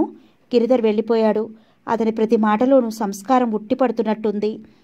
అతని మాట్లాడుతుంటే ఎన్నో సంవత్సరాల పరిచయస్తుడు మాట్లాడినట్లుగా అనిపిస్తోంది. ఎందుకు? ఎవరిని చూసినా ఇలా ఎప్పుడూ అనిపించలేదే. ఇతనిలోని ప్రత్యేకత ఏమై ఉంటుంది? తెలియటం లేదు. ఇంతకీ నాతోనే పరిచయమా, లేక ఇంకా ఎవరైనా అమ్మాయిలతో పరిచయం ఉందా? ఆలోచిస్తూ సందు మలుపు తిరుగుతుండగా తమ్ముడు వెనక నుంచి వస్తూ అడిగాడు. అక్క, ఆయనెవరు? రేవతి ఉలిక్కి పడింది. నువ్వెక్కడి నుంచి వస్తున్నావు? కోపంగా అంది. వాడి నోట్లో నువ్వు గింజ రానదు అనుకుంది. అయినా చెప్పింది. తెలిసిన అతను. ఆ విషయం సరేగాని నువ్వు మ్యాట్నీ నిచ్చేనా? అవును, సినిమా బాగుంది. నీకు డబ్బులు ఎవరిచ్చారా? అమ్మమ్మ ఇచ్చింది, కానీ ఎవరికి చెప్పొద్దంది. అమ్మకి చెప్పకక్క. నీతో అతనెవరో ఇక్కడి వరకు మాట్లాడుతూ వచ్చాడని నేను చెప్పనులే. నువ్వు చెప్పినా నాకు భయం లేదు. కానీ నువ్వు స్కూల్ మాని ఇలా మ్యాట్నీలకు వెళుతున్నావని నాన్నతో చెప్పేస్తాను. అక్క అక్క, ఇంకోసారి చెయ్యను. ఈసారికి వదిలేయి. నాన్నకి చెప్పకు. నీకు దండం పెడతాను. ఆ సంచి నాకివ్వు, నేను మోసుకొస్తాను. ఇప్పటికీ నీకు ఒళ్ళు తెలిసిందన్నమాట. నా చేతిలో బరువు ఉన్నదన్న విషయం గ్రహించగలిగావు. చాలా సంతోషం. రేవతి సంచి ఇవ్వకుండానే ఇంట్లోకి వెళ్ళిపోయింది. అమ్మాయి రేవతి, నీకు ఉత్తరం వచ్చిందమ్మా. తల్లి కవరు చేతిలో పెట్టింది. ఈ సమయంలో ఎలా వచ్చిందమ్మా? కవరు అంటూ అటు ఇటు తిప్పి చూస్తూ అంది. ఆఖరి డెలివరీ 4 గంటలకి వస్తూ ఉంటాడు పోస్ట్ మ్యాన్. కమలమ్మ లోపలికి వెళ్ళిపోయింది. తన స్నేహితురాలు రాధ కొత్తగా పెళ్ళయ్యి భర్త దగ్గరికి వెళ్ళిపోయింది. అప్పుడప్పుడు తన క్షేమ సమాచారాలు రాస్తూ ఉంటుంది. తన వైవాహిక జీవితంలోని ఆనందాన్ని వర్ణించి రాస్తూ ఉంటుంది. రాధ ఉత్తరాలు చదివేటప్పుడు కుతూహలంగా బాగానే ఉన్నట్టు అనిపిస్తాయి. కానీ ఆ తర్వాత ఏదో విసుగ్గా మానసిక వికారాన్ని కలిగిస్తాయి. ఇందువల్ల తను జవాబు రాయటం మానేసింది. అయినా రాధ మానలేదు. అప్పుడప్పుడు ఇలా ఉత్తరాలు రాస్తూనే ఉంటుంది. ఈసారి ఏం రాసిందో అనుకుంటూ కవరు విప్పింది. డియర్ రేవతి, నేను రాసిన 2 ఉత్తరాలకి నువ్వు జవాబులు రాయలేదు అంటే నన్ను నువ్వు మర్చిపోయి ఉంటావని అనుకోనా? అది అసంభవం. అలా జరగదు. కానీ నీ జవాబు కోసం నిజంగా చాలా రోజులు ఎదురు చూశానంటే నమ్ము. ఇక్కడ నా జీవితం ఆనందంగా సాగిపోతూ ఉంది. నా భర్త నన్ను ఎంత ప్రేమగా చూస్తారంటే మాటల్లో చెప్పలేను. ఈ విషయం ఇదివరకు చాలాసార్లు చెప్పావులే, కానీ కొత్త విషయాలుంటే రాయి అని నువ్వు ఓ ఉత్తరంలో రాసినట్టు గుర్తు. ఆ విషయం ఆలస్యంగా గుర్తుకొచ్చేసింది. మరి బోర్ అనుకుని నీ ఉద్యోగ ప్రయత్నం ఎంతవరకు వచ్చింది? ఆయన హాయిగా పెళ్లి చేసుకోక మగరాయిడ్లా ఉద్యోగం కావాలంటావు ఎందుకే? ఆడది సుఖంగా బతకాలంటే ఉద్యోగం జోలికి పోకూడదే తల్లి. మీ నాన్న వాళ్ళు వెతికి మగపెళ్లి వారు అడిగినంత కట్నం పోసి నీ పెళ్లి చేయాలంటే చాలా ఆలస్యం అవ్వచ్చు. పోనీ నువ్వే ఎవరన్నా చూసుకోకూడదు? ఇలా రాస్తున్నానని మండిపడకు, ఆలోచించు. రేవతికి ఇంక ఉత్తరం చదవాలనిపించలేదు. తర్వాత పూర్తి చేయొచ్చులే అనుకుని ఉత్తరం మడిచి కవర్లో పెట్టేసింది. పెళ్ళవగానే ఈ ఆడవాళ్ళు అమ్మమ్మల్లా కబుర్లు ప్రారంభిస్తారు. చెత్త అనుకుంది. అమ్మమ్మ మనవడు గుసగుసలాడుకుంటూ కోటం విరిపించి దగ్గరగా వెళ్ళింది. ఒరే గోపి, సినిమాకి పోతానంటే చిల్లర లేదని 10 రూపాయల కాగితం ఇచ్చి టిక్కెట్ డబ్బు మాత్రం ఖర్చు చేసి మిగతా డబ్బు భద్రంగా పట్టుకురారా అని గట్టిగానే చెప్తే సరే అని మెల్లగా వచ్చి 10 రూపాయలు అయిపోయాయని చెప్తున్నావురా? ఇదేమన్యాయం రా వెధవా! ముసలావిడ మెల్లని స్వరంతోనే గద్దింపుగా అడుగుతోంది.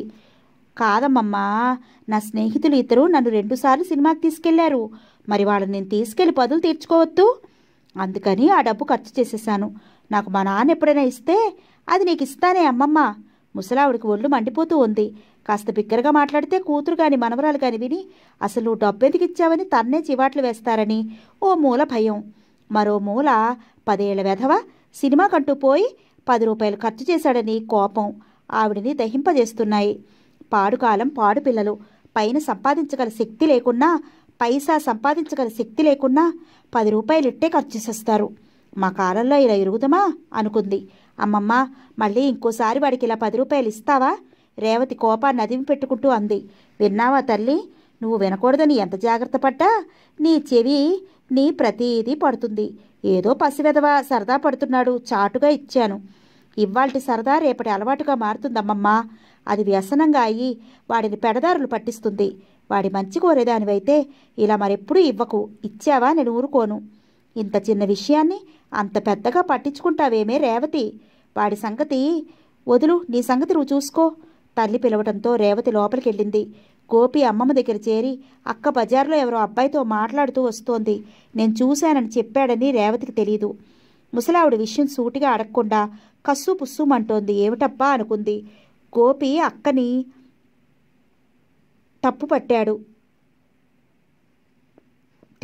తప్పుకుని తిరగడం మొదలుపెట్టాడు. రేవతి తండ్రి వచ్చే వరకు కూర్చుని తర్వాత భోజనం చేసింది. నిద్ర రావటం లేదు. ఓ నవల తీసుకుని చదువుకోసాగింది. 15 రోజులు గడిచిపోయాయి. రేవతి మానసిక పరిస్థితి అదోలా ఉంటోంది. ఓ క్షణంలో ఉత్సాహం, మరో క్షణంలో నిరుత్సాహం. అటు చదువు లేక, ఇటు ఉద్యోగము లేక ఇంట్లో ఖాళీగా కూర్చోవటం పరమ బోరుగా అనిపిస్తోంది. తన పరిస్థితి ఇలా ఉంటే కనిపించిన ప్రతి వాళ్ళు ఏం చేస్తున్నావు, ఉద్యోగం దొరకలేదా, పోనీ ఓ పెళ్లి చేసుకో అని ఉచిత సలహా పారేసిపోతారు. పెళ్లి అంటే అంత తేలిగ్గా అయిపోతున్నట్లు. అందున ఈ కాలంలో ఇలాంటి విషయాలు విసుగు తెప్పిస్తున్నాయి. కృష్ణారావు సాయంకాలం ఓ పెళ్లి కొడుకుని తీసుకుని వచ్చాడు. తీసుకువస్తానని ముందే భార్యకి చెప్పాడు. కమలమ్మ ఇంకా హడావుడి పడిపోసాగింది. నువ్విప్పుడే ఎవరికి ఈ విషయం చెప్పకు, అయితే గీతే అన్నీ కలిసి వస్తే అప్పుడు చెప్పచ్చు. గట్టిగా చెప్పిన తర్వాత కమలమ్మ పెదవి కదపకుండా ఊరుకుంది. ఇంకా ముసలామె రేవతిని పిలిచి ఎలా ముస్తాబైతే బాగుంటుందో చెప్పసాగింది. తమ కాలంలో ఎలా అలంకరించుకునేవారో వర్ణించి చెప్పింది. అంతా ఓపిగ్గా వింది రేవతి. అమ్మమ్మ, నీ కాలానికి నా కాలానికి మధ్య 3 తరాల వ్యత్యాసం ఉంది. ఇది ఎంతో మార్పు తెచ్చింది. నిజం చెప్పాలంటే ఈ కాలంలో కూడా ఇలా పెళ్లి చూపులు ఉండకూడదు, అయినా ఉన్నాయి. నా ముందు తరం అమ్మాయిలకైనా ఈ అవస్థ తప్పాలి అనుకుంటున్నాను. ఈ పెళ్లి చూపులంటే నాకు సరదాగా మాత్రం లేదు. గత్యంతరం లేక ఒప్పుకున్నాను. ఆవేశాన్ని అణుచుకుంటూ శాంతంగాని లోపలికి ఎడిచింది. అమ్మా, దాన్ని కదపకమ్మా, ఊరుకో. కమలమ్మ తల్లిని ప్రతిమలాడింది. నేనేమన్నానే, చక్కగా సంతోషంగా ఉండాలన్నాను. ఆ వచ్చిన వాడి కంటికి ఇంపుగా కనిపించేలా అలంకరించుకోమన్నాను, ఇంతేగా. చూడమ్మా, ఈ కాలం ఆడపిల్లల అభిప్రాయాలు నీ కాలంలో లాగా ఎలా ఉంటాయి? ఆడపిల్ల అలంకరణకి, అందానికి, నగల తలతలకి ముక్తుడై ఒప్పేసుకునే కాలం కాదిది.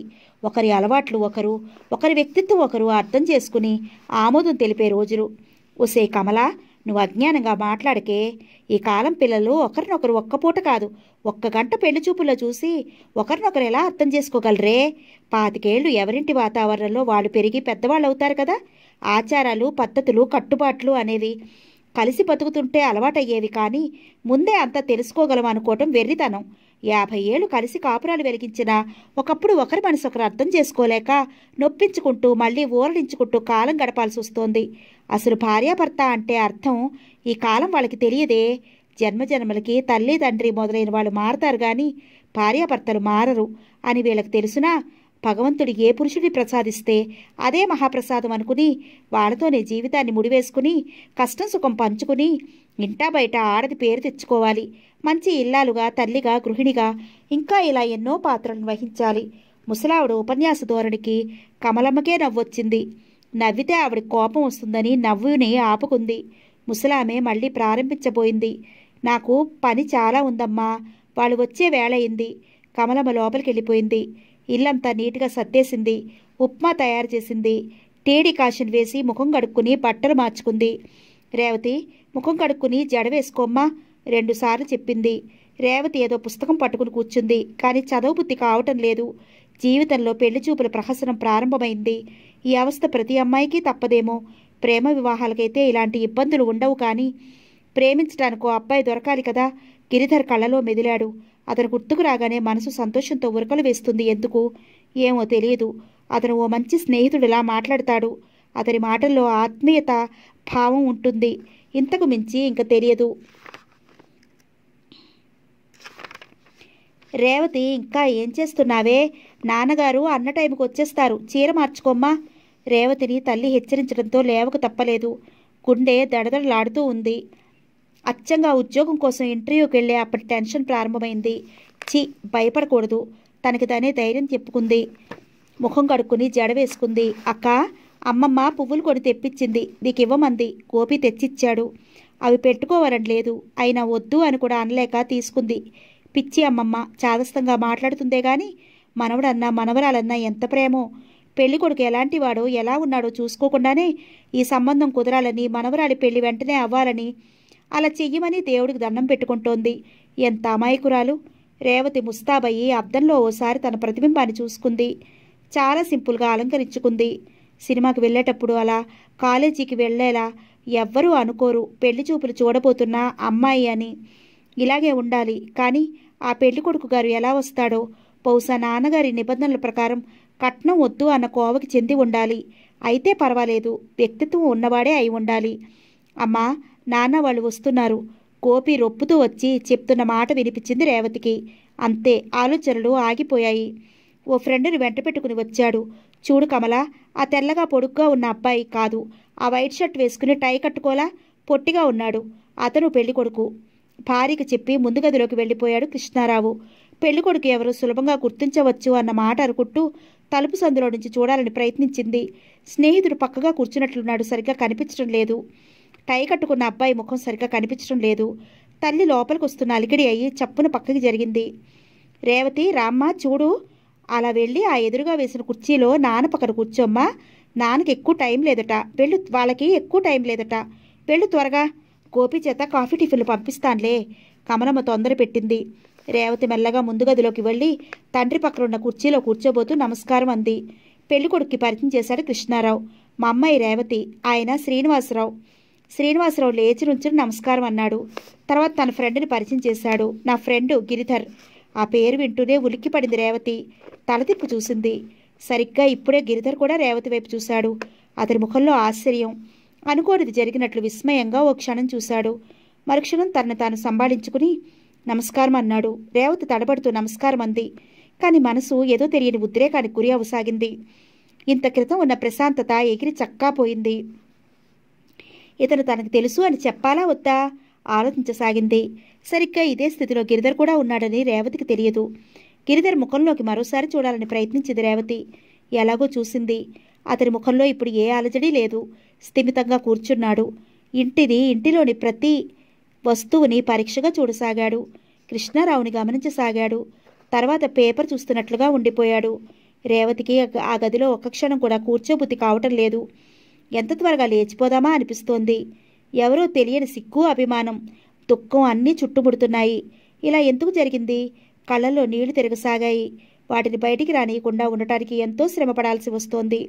శ్రీనివాసరావు 2-3 ప్రశ్నలు వేశాడు. మీ పేరు? మీ ఉద్యోగ ప్రయత్నం ఎంతవరకు వచ్చింది? మీకు ఇంకా చదవాలని ఉందా? ఇవన్నీ అనవసర ప్రశ్నలే. ఆయన జవాబు చెప్పక తప్పదు. గిరిధర్ కాకుండా ఉంటే ఈ శ్రీనివాసరావుతో మాట్లాడగలిగేది. తను అడ్డుకున్నది ఒకటి జరిగింది, తను అనుకున్నది ఒకటి జరిగింది, మరొకటి. సరిగ్గా గిరిధర్ స్థితి ఇలాగే ఉంది.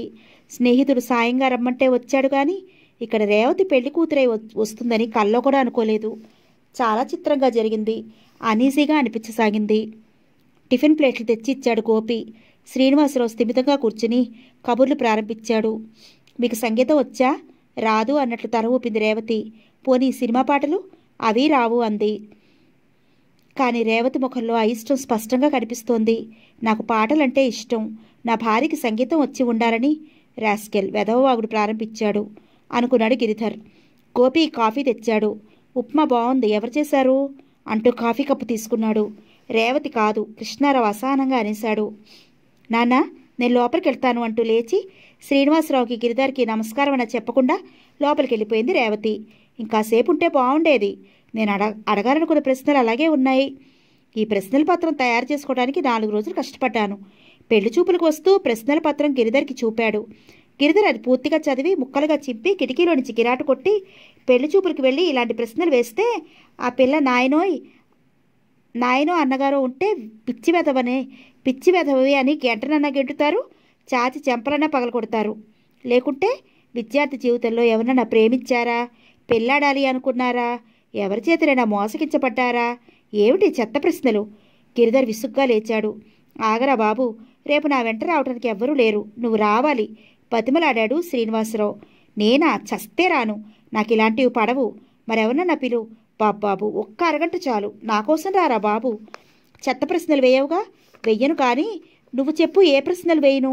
వివాహ బంధం పవిత్రమైనది, సున్నితమైనది, ఇద్దరూ అపురూపంగా కాపాడుకోవలసినది, జీవితాంతం హాయిగా ఆనందంగా గడపవలసినది. కానీ చౌకబారు ప్రశ్నలు వేసి వాటికి అమ్మాయిలిచ్చే జవాబులను బట్టి వాళ్ళ మనస్తత్వాన్ని అంచనా వేయగలవనుకోవడం తెలివి తక్కువరా. సరే, నువ్వు చెప్పినట్టు వింటాను. మరెవరినైనా తీసుకెళ్ళు. నాకు ఇలాంటివి కిట్టవు. నన్ను వదులు. మరెవరూ వద్దు, నువ్వే రావాలి. బలవంతం చేసి గిరిధర్ నొప్పించాడు. ఇద్దరూ కలిసి వచ్చారు. తీరా వస్తే ఇక్కడ ఇలా జరిగింది. మరో 10 నిమిషాలు కూర్చుని కాఫీ తాగి తర్వాత ఇంకా వస్తామండి అని లేచాడు. శ్రీనివాసరావు తప్పనిసరిగా లేచి గిరిధర్ వెంట బయటకు వచ్చాడు. గిరి, అమ్మాయి ఎలా ఉందిరా? హుషారుగా అడిగాడు. ఆ ప్రశ్న నేను నిన్ను వేయాలి. నువ్వు అడగటం లేదుగా, నేనే చెప్పేస్తున్నాను. రేవతి నాకు చాలా నచ్చింది. కట్నం వదులుకున్నా అమ్మాయికి ఏదైనా ఉద్యోగం ఉండాలిరా. లేకుంటే ఎలా? నా జీతం నా ఒక్కడికే చాలదు. ఈ విషయం కృష్ణారావు గారికి చెప్పరా బాబు. నేనా? నాకు అవన్నీ చేత కాదు. నాకు పనుంది, వెళ్ళొస్తాను. గిరిధర్ చకచకా నడుస్తూ వెళ్ళిపోయాడు. గిరిధర్ శ్రీనివాసరావు వెళ్ళిపోయిన తర్వాత కృష్ణారావు లోపల గదిలోకి వచ్చాడు. కానీ కమలమ్మని పెళ్ళికొడుకు ఎలా ఉన్నాడని అడగలేదు. కమలమ్మ తన అభిప్రాయమూ చెప్పలేదు. కూతురు అల్లుడు ఏం మాట్లాడుకుంటారు అని ముసలావిడ చెవులు రిక్కించుకుని కూర్చుంది. ఆవిడ అలాగే కూర్చుండిపోయింది. అంతే. రేవతికి చెప్పలేనంత చికాగ్గా ఉంది. ఇంట్లో నుంచి బయటికి ఎక్కడికైనా వెళ్తే బాగుండి అనిపించసాగింది. చీకటి పడింది. ఎక్కడికి వెళ్ళగలదు? రేవతి ఓ చిన్న స్కూల్లో టీచర్గా చేరింది. 500 జీతం. అయినా ఏదో ప్రస్తుతం కాలక్షేపం అనుకుని చేరింది. ఆ స్కూల్లో తనలాంటి అమ్మాయిలు ఈ 500 రూపాయలకే 4 పనిచేస్తున్నారు. ఆ 4లో హైమవతి టీచర్ నచ్చింది రేవతికి. హైమవతి క్రిస్టియన్ అమ్మాయి. అందంగా హుషారుగా ఉంటుంది. ఎప్పుడూ తను నవ్వుతూ చుట్టూ ఉన్నవారిని నవ్విస్తూ ఉంటుంది. హైమవతికి రేవతి నచ్చింది. అంతే, ఇద్దరికీ స్నేహం కుదిరింది. ఈ స్కూల్లో చేరిన తర్వాత 4 రోజులు ఇట్టే జరిగిపోయినట్లుగా అనిపించసాగింది. రేవతికి మొదటి నెల జీతం వచ్చింది. ఈ జీతంలో ఇంట్లో ఉన్న అందరికీ ఏదో ఒకటి కొనుక్కు రావాలని ఆలోచించసాగింది. హైమవతిని సలహా అడిగింది. నేను బజారుకు వస్తాను రేవతి, మా ఇంటికి ఒక్కసారి వెళ్ళి అక్కడి నుంచి పోదాం. హైమవతి వెంట వెళ్ళింది రేవతి. ఊరికి చివరగా పేదలు ఉండే బస్తీలో ఒకే ఒక్క గదిలో ఉంటూ ఉంది హైమవతి, తండ్రితో సహా. గదిలో ఉన్నది 2 కుర్చీలు, కొద్దిగా సామాను. అయినా అంతా చక్కగా సర్ది ఉంది. అంతా కలిగి చూసి రేవతి అడిగింది. ఉద్యోగం చేస్తున్నా ఇల్లుని చక్కగా సర్దుకున్నావు హైమవతి. ఇదంతా సర్దింది నేను కాదు, మా డాడీ. అలాగా? ఆయన ఎక్కడ పనిచేస్తున్నారు? ఓ కంపెనీలో. చాలా చిన్న ఉద్యోగం. నా జీతం డాడీ జీతం కలిపితే పొటాబుట్టిగా సరిపోతుంది. ఇంకా పండగలు అవి వస్తే చాలా కష్టం. అప్పు చేయాలి. అప్పు అంటే డాడీకి ఇష్టం ఉండదు. మీ అమ్మ? లేదు అంటే చచ్చి కాదు, లేచిపోయింది. నాన్నది చాలా మెత్తని స్వభావం. భగవంతుడు ఇచ్చిన దానితో తృప్తిగా బతకాలన్న భావం కలవాడు. అమ్మకి ఈ పేదరికం అంటే అసహ్యం. అడ్డదారుల్లోనైనా సరే డబ్బు సంపాదించేయాలని, ఆ డబ్బుతో కొనుక్కోగలిగిన సుఖాలని అనుభవించేయాలని అన్న భావ అన్న భావాలున్న మనిషి. ఇంతకే భార్యాభర్తలకి పడలేదు. రోజు ఘర్షణ. అమ్మంటే నాన్నకి ప్రేమ ఉంది, గౌరవం ఉంది. తను సంపాదించగలిగిన దానిలో సుఖపెట్టాలని ఉంది. ఇవేమీ అమ్మకి తృప్తినియ్యలేదు. అందుకే తనకి అవన్నీ ఇవ్వగలడనుకున్న ఓ రెండో పెళ్లి ముసలాయనతో వెళ్ళిపోయింది. వెళ్ళేటప్పుడు నన్ను తీసుకెళ్లాలని చూసింది, కానీ నాన్న నన్ను వదల్లేదు. నేను పెద్దదాన్ని అయిన తర్వాత నా ఇష్టప్రకారంగా రమ్మని ఎన్నోసార్లు వచ్చి పిలిచింది, కానీ నేను వెళ్ళలేదు. ఎందుకని? నా తండ్రి మీద ఉండే అభిమానం, ఆయన నిజాయితీ మీద అంటే ఉన్న గౌరవం, ఇంకా చాలా కారణాలు ఉన్నాయి. అన్నింటిలోకి ముఖ్యమైన కారణం ఒకటి నాకు అర్థమైంది. నాన్న దగ్గర లేని డబ్బు ఆయన దగ్గర ఉంది. కార్లు, మేడలు, నౌకర్లు, చాకర్లు ఉన్నారు. కానీ ప్రేమించే మనసు లేదు. అది నాన్న దగ్గర ఉంది. దీని విలువ తెలుసుకోలేక వెళ్ళిపోయింది. ఇప్పటి ఆమె స్థితి ఏమిటో తెలుసా? ఇక్కడికి తిరిగి రాలేదు, అక్కడ ఉండలేదు. అందుకు నన్ను అయినా దగ్గర చేర్చుకోవాలని ఆరాటపడుతూ ఉంది. ఆమె అంటే నాకు కోపం లేదు, జాలి ఉంది. నాన్నకి అంతే. రేవతి, కొందరి జీవితాలు అలా ఎందుకు మారుతాయో దేవుడికే తెలియాలి. మా నాన్న అంటూ ఉంటారు, జీవితం మన చేతుల్లో లేదమ్మా, ఏదో అజ్ఞాత శక్తి చేత నడపబడుతూ ఉంది. మన చేతిలో ఉంటే మనం చెయ్యాలనుకున్న ప్రతి పని చేయగలం, ఆనందంగా ఉండగలం. కానీ అలా జరగటం లేదంటే మరి ఏమిటి అని ప్రశ్నిస్తారు. రేవతి శ్రద్ధగా వినసాగింది. హైమవతి మళ్ళీ చెప్పసాగింది. మా నాన్న నా పెళ్లి కోసం 4 సంవత్సరాలు కష్టపడి 10,000 రూపాయలు దాచారు. ఇంకా అల్లుడి కోసం వేట సాగించారు. ఏ అబ్బాయి ఆయనకి నచ్చేవాడు కాదు. అల్లుడు దొరకలేదు, కానీ తను దాచి ఉంచిన డబ్బు ఓ స్నేహితుడికి ప్రాణ అవసరం వచ్చిందంటే అప్పు ఇచ్చాడు. అంతే. ఆ డబ్బు తిరిగి రాలేదు మాకు. అయ్యో, జాలిగా అంది రేవతి. హైమావతి నిర్లిప్తంగా నవ్వింది. రేవతి, ఈ ప్రపంచంలో బ్రతకటానికి కూడా కొంత తెలివి ఉండాలి. మితిమీరిన మంచితనం ఉండకూడదు. నాన్న నా పెళ్లి చేయలేడని తెలుసు. నేనే ఎవరినైనా లవ్ మ్యారేజ్ చేసుకోవాలని ఆలోచిస్తున్నాను. రాబర్ట్ అని నాకు ఫ్రెండ్ ఉన్నాడు. పెద్ద శ్రీమంతుడు కాదు, కానీ మంచివాడే. అయితే అతను తాగుపోతూ. అయినా అతన్నే పెళ్ళాడితే అని ఆలోచిస్తున్నాను. నాకు త్వరగా పెళ్లి కావాలి. అది సాధ్యమయ్యేలా లేదు. ఏం చేయను? ఎవరితో చెప్పుకుని ఈ భారాన్ని దించుకోను? రేవతి, ఎందుకో నిన్ను చూస్తే నాకు మనసు విప్పి చెప్పుకోవాలనిపిస్తోంది. ఈ దేశంలో ఆడపిల్లగా పుట్టకూడదు రేవతి. ఎప్పుడు నవ్వుతూ నవ్విస్తూ హుషారుగా తిరిగే హైమావతి మనసులో ఇంత బాధ ఉందా? ఆశ్చర్యంగా చూడసాగింది రేవతి.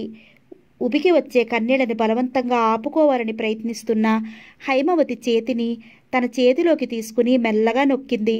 హైమా, బాధపడకు. దాదాపు నా స్థితి ఇలాగే ఉంది. నేను చెప్పలేదు, నువ్వు చెప్పావు, అంతే. నువ్వు రాబర్టుని ప్రేమించావేమో. నేను ప్రేమించాలన్నా నచ్చినవాడు ఇంతవరకు దొరకలేదు అంటున్నప్పుడు రేవతి మనసులో గిరిధర్ రూపం మెదలసాగింది. అతన్ని ప్రేమిస్తున్నానా? లేదు. 2-3 సార్లు చూసినంత మాత్రాన, అతని మాటలు పద్ధతులు నచ్చినంత మాత్రాన మిగతా వివరాలు తెలియవు కదా. తెలుసుకోవాలని ప్రయత్నించలేదు కదా. ప్రయత్నించినా అతనికి పెళ్ళయిందో కాలేదో, అతనికి ఎన్ని సమస్యలున్నాయో. హైమవతి కళ్ళు ముఖం తుడుచుకుని టీ తెచ్చి ఇచ్చింది. పెద్ద బజారుకి పోదాం. ఇద్దరూ బయలుదేరారు. బజారుకి వచ్చారు. మీ నాన్నగారికి మఫ్లర్, మీ అమ్మకి పట్టు జాకెట్టు, మీ తమ్ముడికి టేబుల్ టెన్నిస్ బ్యాటు. బాలు, ఇంకా అమ్మమ్మకి నువ్వే చెప్పు అంది హైమవతి. ఖర్జూర పండు 1/2 కిలో. పళ్ళు లేని అమ్మమ్మ ఖర్జూర పండు నోట్లో వేసుకుని రోజంతా చప్పరిస్తుంది. గుడ్ ఐడియా, పద కొనేద్దాం. నవ్వుకుంటూ అనుకున్నవి కొనుక్కుని తిరుగుముఖం పట్టారు. రేవతి ఇల్లు చేరేసరికి 7 గంటలు దాటింది. కమలమ్మ వాకిట్లోనే నిల్చుని కూతురు కోసం చూడసాగింది. కృష్ణారావు ఇంకా ఇంటికి రాలేదు. ముసలావిడ రాత్రి పలహారం కానిచ్చి వక్క పలుకుని చప్పరిస్తూ మంచం మీద కూర్చుని ఇంకా ఇల్లు చేరని మనవరాలిని మీద కారాలు మిరియాలు నూరుతోంది. కూతుర్ని సాధిస్తోంది. ఈడొచ్చిన ఆడపిల్లని వాకిలి గడప దాటనిచ్చే వాళ్ళం కాదు మా కాలంలో. ఇదేమి కాలమో వెధవ కాలం. మగరాయిళ్ళ తెగ తిరిగి వస్తున్నారు. అయినా కమల, నీకు బొత్తిగా బుద్ధి లేదే. దానికి ఉద్యోగం ఎత్తుకే. పెళ్లి కానిచ్చి పంపిస్తే నీకెంత బరువు తగ్గుతుంది. ఎక్కడెక్కడో ఆకాశంలోకి చూడకపోతే చిన్నన్నయ్య చిన్న కొడుక్కి ఇచ్చి చేస్తే పోలా. వాడికి ఎలా ఇవ్వనమ్మా? చదువు లేదు, రూపం లేదు, గుణం లేదు. పెద్దన్నయ్య కొడుకు ఇంజనీరు ఉన్నాడు గా, వాడిని చేసుకోమని చెప్పలేవు. అవ్వని మాటలు చెప్పకు. వాడికి 50,000 కట్నం ఇస్తామని వస్తున్నారంట. ఏమీ ఇవ్వలేని నీ పిల్లని ఏం చేసుకుంటారే? ఎలా చేసుకుంటారే? నువ్వు చెప్పి ఒప్పించాలమ్మా. నా మాట వాళ్ళింటే ఇలా నీ పంచన ఉండవలసిన గతి పట్టదు కదమ్మా. అలా అని ఊరుకోగాని అలా చెయ్యి ఇలా చెయ్యి అని రేవతి ముందు సలహా ఇవ్వకు. నోరు మూసుకుంటాలే ముసలామె కోపంగా అంది. అమ్మా, ఇక్కడ నిలబడ్డావే, నాన్న రాలేదా? రేవతి లోపలికి వస్తూ అడిగింది. రాలేదు కానీ నువ్వెందుకింత ఆలస్యంగా వచ్చావు? రేవతి నవ్వేసింది. విసుక్కోకమ్మా, ఈరోజు నాకు జీతం వచ్చిందిగా అందుకని అంటూ తెచ్చిన ప్యాకెట్లు విప్పి తల్లికి తెచ్చిన జాకెట్ గుట్ట చేతిలో పెడుతూ అంది. అమ్మా, మంచి ఉద్యోగం వస్తే నీకు చీర కొంటాను. చాలా బాగుంది. కమల కళ్ళలో తృప్తి కనిపిస్తున్నా మాటలో అసంతృప్తి తెచ్చుకుంటోంది. కృష్ణారావు వచ్చాడు. మఫ్లర్ తీసి తండ్రికిచ్చింది. ఇప్పుడు అవన్నీ ఎందుకమ్మా అన్నాడు. అక్క, నాకేం తెచ్చావు? పాలు బ్యాటునా? నాకు డబ్బు కావాలక్కా రహస్యంగా అడిగాడు. ఎందుకు? ఆ మాట అడక్కు, కావాలి అంతే. ఎందుకో చెప్పందే ఇవ్వను అంటూ అమ్మమ్మ దగ్గరికి వెళ్ళి ఖర్జూర పండు చేతిలో పెట్టింది. నా తెల్లే, బంగారు మనసమ్మ నీది. ఆ దేవుడు కరుణించి పెళ్లి కాస్త అయితే.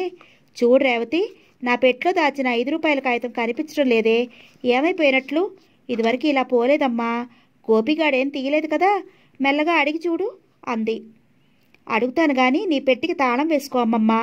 రేవతి మనసులో చికాకు ప్రారంభమైంది. గోపి దారి తప్పుతున్నాడా? ఇదే ఆలోచన.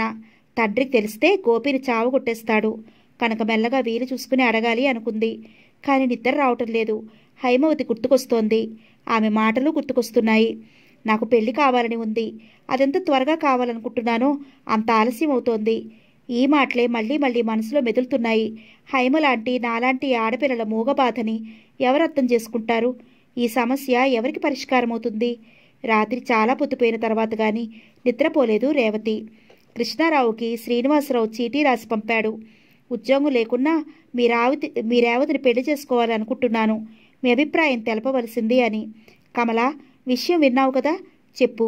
జవాబు ఏం రాయను? కృష్ణారావు భార్యను అడిగాడు. మీకు అతను నచ్చాడా? నా ప్రశ్నకి జవాబు చెప్పు. అనవసర ప్రశ్నలు వేయకు. శ్రీనివాసరావు కంటే అతని వెంట వచ్చిన స్నేహితుడు బాగున్నాడు. అతనెవరో ఏం చదువుకున్నాడో వివరాలు కనుక్కోలేకపోయారా? కనుక్కున్నాను. అతనికి ఒక్క తల్లి తప్ప మరెవరూ లేరట. ఎంఏ చదివాడట. చాలా మంచివాడే అంట. కానీ అన్నీ బాగున్నప్పుడు ఇక ఆలోచించడం దేనికి? అతనికి ఉద్యోగం లేదు, అదే వస్తుంది. వచ్చినా నిలుపుకుంటాడన్న ధైర్యం లేదు. ఎందుకంటే అతనికి కొన్ని అభిప్రాయాలున్నాయి. వాటికి రాజీ పడడు. కనుకనే ఇదివరకే వచ్చిన 4-5 ఉద్యోగాల్ని వదిలేసుకున్నాడట. ఇలాంటి వాడికి పిల్లనిస్తే నిలకడలేదంటారా? నిలకడలేకపోవటం కాదు, నిజాయితీ ఎక్కువ ఉంది. ఈ కాలంలో ఉండకూడనంత నిజాయితీ. అదే అతని ఒడుగుతుడుకులు పాలు చేస్తోంది. పెళ్ళైతే ఇలాంటివన్నీ పోతాయండి. పోవు కమల, పోయే పద్ధతులు కావు. ఇవన్నీ కాక అతడు ఆర్ఎస్ఎస్ కార్యకర్త. ఎక్కడ కష్టం ఉంటే అక్కడ ఉంటాడు, ఎక్కడ దుఃఖం ఉంటే అక్కడ ఉంటాడు. ఇలా చెప్పాలంటే చాలా ఉన్నాయి. ఇప్పుడు చెప్పు. ఇలాంటి అతనికి పిల్లనిస్తే రేవతి అందరి ఆడపిల్లలా సుఖంగా బతకలేదు. మీరు చెప్పింది నిజమే, కానీ ఆ అబ్బాయి చూడటానికి చాలా బాగున్నాడు, రత్నంలా ఉన్నాడు. కృష్ణారావు నవ్వేశాడు. రేవతి తల్లిదండ్రుల మాటలన్నీ వింటోంది. గిరిధర్ని గురించి తండ్రి వివరాలు ఎలా సేకరించాడు అనుకుని ఆశ్చర్యపోయింది. ఆ రోజు పెళ్లి చూపులకి వచ్చి స్నేహితుడితో వెళ్ళిన తర్వాత అతను ఎక్కడా కనిపించలేదు. కనిపిస్తే బాగుండని లోపల అనిపిస్తోంది. అంతలోనే భయం కూడా వేస్తోంది. పెళ్లి చూపులు ఏమయ్యాయని ప్రశ్నిస్తే ఎక్కడ కష్టం ఉంటే అక్కడ ఉంటాడు, ఎక్కడ దుఃఖం ఉంటే అక్కడ ఉంటాడు. అంత కరుణామూర్తి అతను అయ్యుండొచ్చు. అతని మనసు అలాంటిదే కనుక అంత అందంగా ఆకర్షణీయంగా ఉంది ముఖం. ఇంతకు మించి ఏం కావాలి? ఏం వద్దు కానీ ఎక్కడున్నాడో. రేవతికి బ్యాంకులో ఉద్యోగం వచ్చింది. 2 ఏళ్ల క్రితం పరీక్ష రాసింది. సంవత్సరాల క్రితం ఇంటర్వ్యూకి వెళ్ళింది. ఉద్యోగం రావచ్చు అనే నమ్మకంతో 6 నెలలు పోస్ట్ మ్యాన్ కోసం ఎదురు చూసింది. విసుగు పుట్టి ఎదురు చూడటం మానేసి ఒక విధంగా ఈ విషయం మర్చిపోయిన తర్వాత ఉద్యోగమే రేవతిని వెతుక్కుంటూ వచ్చింది. రేవతికి కాసేపు నమ్మకం కలగలేదు. కల కాదు కదా అనుకుంది. నీ శ్రమ ఫలించిందే రేవతి అంది తల్లి. ఏడుకొండలవాడికి ఎన్నో ముడుపులు కట్టగా ఇప్పటికి నా మొర ఆలకించాడు, నిన్ను కరుణించాడు. అలాగే ఆ పెళ్లి కూడా కలిసి వచ్చేలా ముసలామె మురిసిపోతూ అంది. కృషి చేస్తూ ఉంటే తప్పకుండా ఉంటుంది ఫలితం అన్నాడు తండ్రి. నేను చెప్పలేదుటే రేవతి, నీకు ఉద్యోగం వచ్చి తీరుతుందని, నీ గ్రహస్థితి బాగుందని. నాంచారమ్మ ఈ వార్త విని ఆదరాబాదరగా వచ్చి తన జోస్యం ఫలించింది అంది. నువ్వు వస్తుందని చెప్పిన ఉద్యోగం కాదు అత్తగారు. రేవతి నవ్వి అంది. బ్యాంకులో ఉద్యోగం అంటే అంతకంటే మంచిదే కదమ్మా. ఏదో ఒకటి వస్తుందన్నాను, ఇంక జీతం అందుకొని సినిమా చూపించు అంటూ వెళ్ళిపోయింది. అక్క, నీకు జీతం రాగానే పాకెట్ మనీ ఇవ్వవే నాకు. నాన్నగారు అమ్మ బొత్తిగా డబ్బులు ఇవ్వటం మానేశారు. గోపి జాలిగా చూస్తూ అడిగాడు. ఇవ్వను అని అనబోయి తమ్ముడు ముఖం చూసి జాలిపడి అలాగే లేరా అంది గోపి సంతోషంతో పొంగిపోయాడు. ఈ సంతోష వార్త హైమావతికి ముందు చెప్పాలని స్కూల్కు బయలుదేరింది. హైమావతి ఈరోజు స్కూల్కి రాలేదు. కారణం తెలియదన్నారు. స్కూల్కి సెలవు పెట్టి హైమావతి ఇంటికి బయలుదేరింది. హైమావతి ఇంటి చుట్టుపక్కల గుడిసెలు ఒక్కటీ లేవు. క్రితం రాత్రి అవన్నీ అగ్నికి ఆహుతి అయినట్టున్నాయి.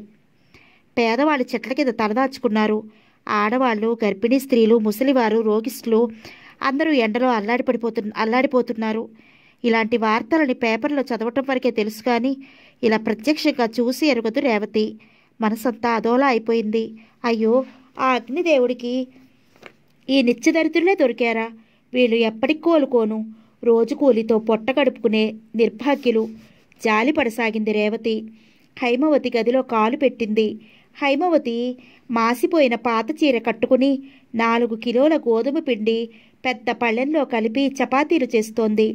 ముఖమంతా చెమట పట్టి ఉంది. కళ్ళల్లో అలసట స్పష్టంగా కనిపిస్తోంది. రేవతిని చూస్తూనే పిలిచింది. రా రేవతి, నేను ఇవాళ స్కూల్కి రాలేకపోయాను. వచ్చి కూర్చుంటూ అంది. చూసావుగా ఎందరు నిరాశ్రులయ్యారో. ఆహారం లేక పిల్లా జల్లా నకనకలాడిపోతున్నారు. అందుకే ఎవరికి చేతనైన సాయం వారు చేస్తున్నారు. ఉడతా భక్తిగా ఓ 10 మంది ఆకలినన్న తీర్చుదామని ఈ ప్రయత్నం. మా నాన్న కూడా అదే అన్నారు. ఉన్న 2 సిల్కు చీరలు మార్చి కట్టుకుని ముస్తాబయ్యి స్కూల్కి వచ్చి పిల్లలతో పాటు నవ్వుతూ తోటి వాళ్ళని నవ్విస్తూ హుషారుగా ఉండే హైమలో ఇంత ఉదార హృదయం ఉందని గుర్తించడం కష్టం. ఈ హైమ పని చూస్తుంటే ఎంతో ఆత్మీయంగా గర్వంగా అనిపించసాగింది. హైమ, నాది 10 రూపాయలు వాళ్ళకి ఖర్చు చేయి. ఇప్పుడు నా దగ్గర ఇంతే ఉంది. అందించింది 10 రూపాయల కాగితం. ఓ చాలు చాలు. పేదలకి అవసరం వచ్చినప్పుడు సాయపడటం అన్నదే ముఖ్యం కానీ ఎంత ఇవ్వగలిగారనేది ముఖ్యం కాదు. చంద్రుడికో నూలు పోగు బస్ చాలు. ఈ రొట్టెల్లోకి కూర ఏది తెప్పించలేక చూస్తున్నాను. ఈ డబ్బు అందుకు ఖర్చు చేస్తాను. మనలానే ఇంకా కొందరు ఇలా ఏదో ఒకటి ఇచ్చి ఆ దీనార్తుల ఆకలి తీరుస్తున్నారు. అగ్ని ప్రమాదం జరిగిందని తెలియగానే కొందరు యువకులు పరుగున వచ్చారు. వీళ్ళకి అన్నింటా సాయం చేశారు. వాళ్ళల్లో ఒకతను మరీ సాయం చేశాడు.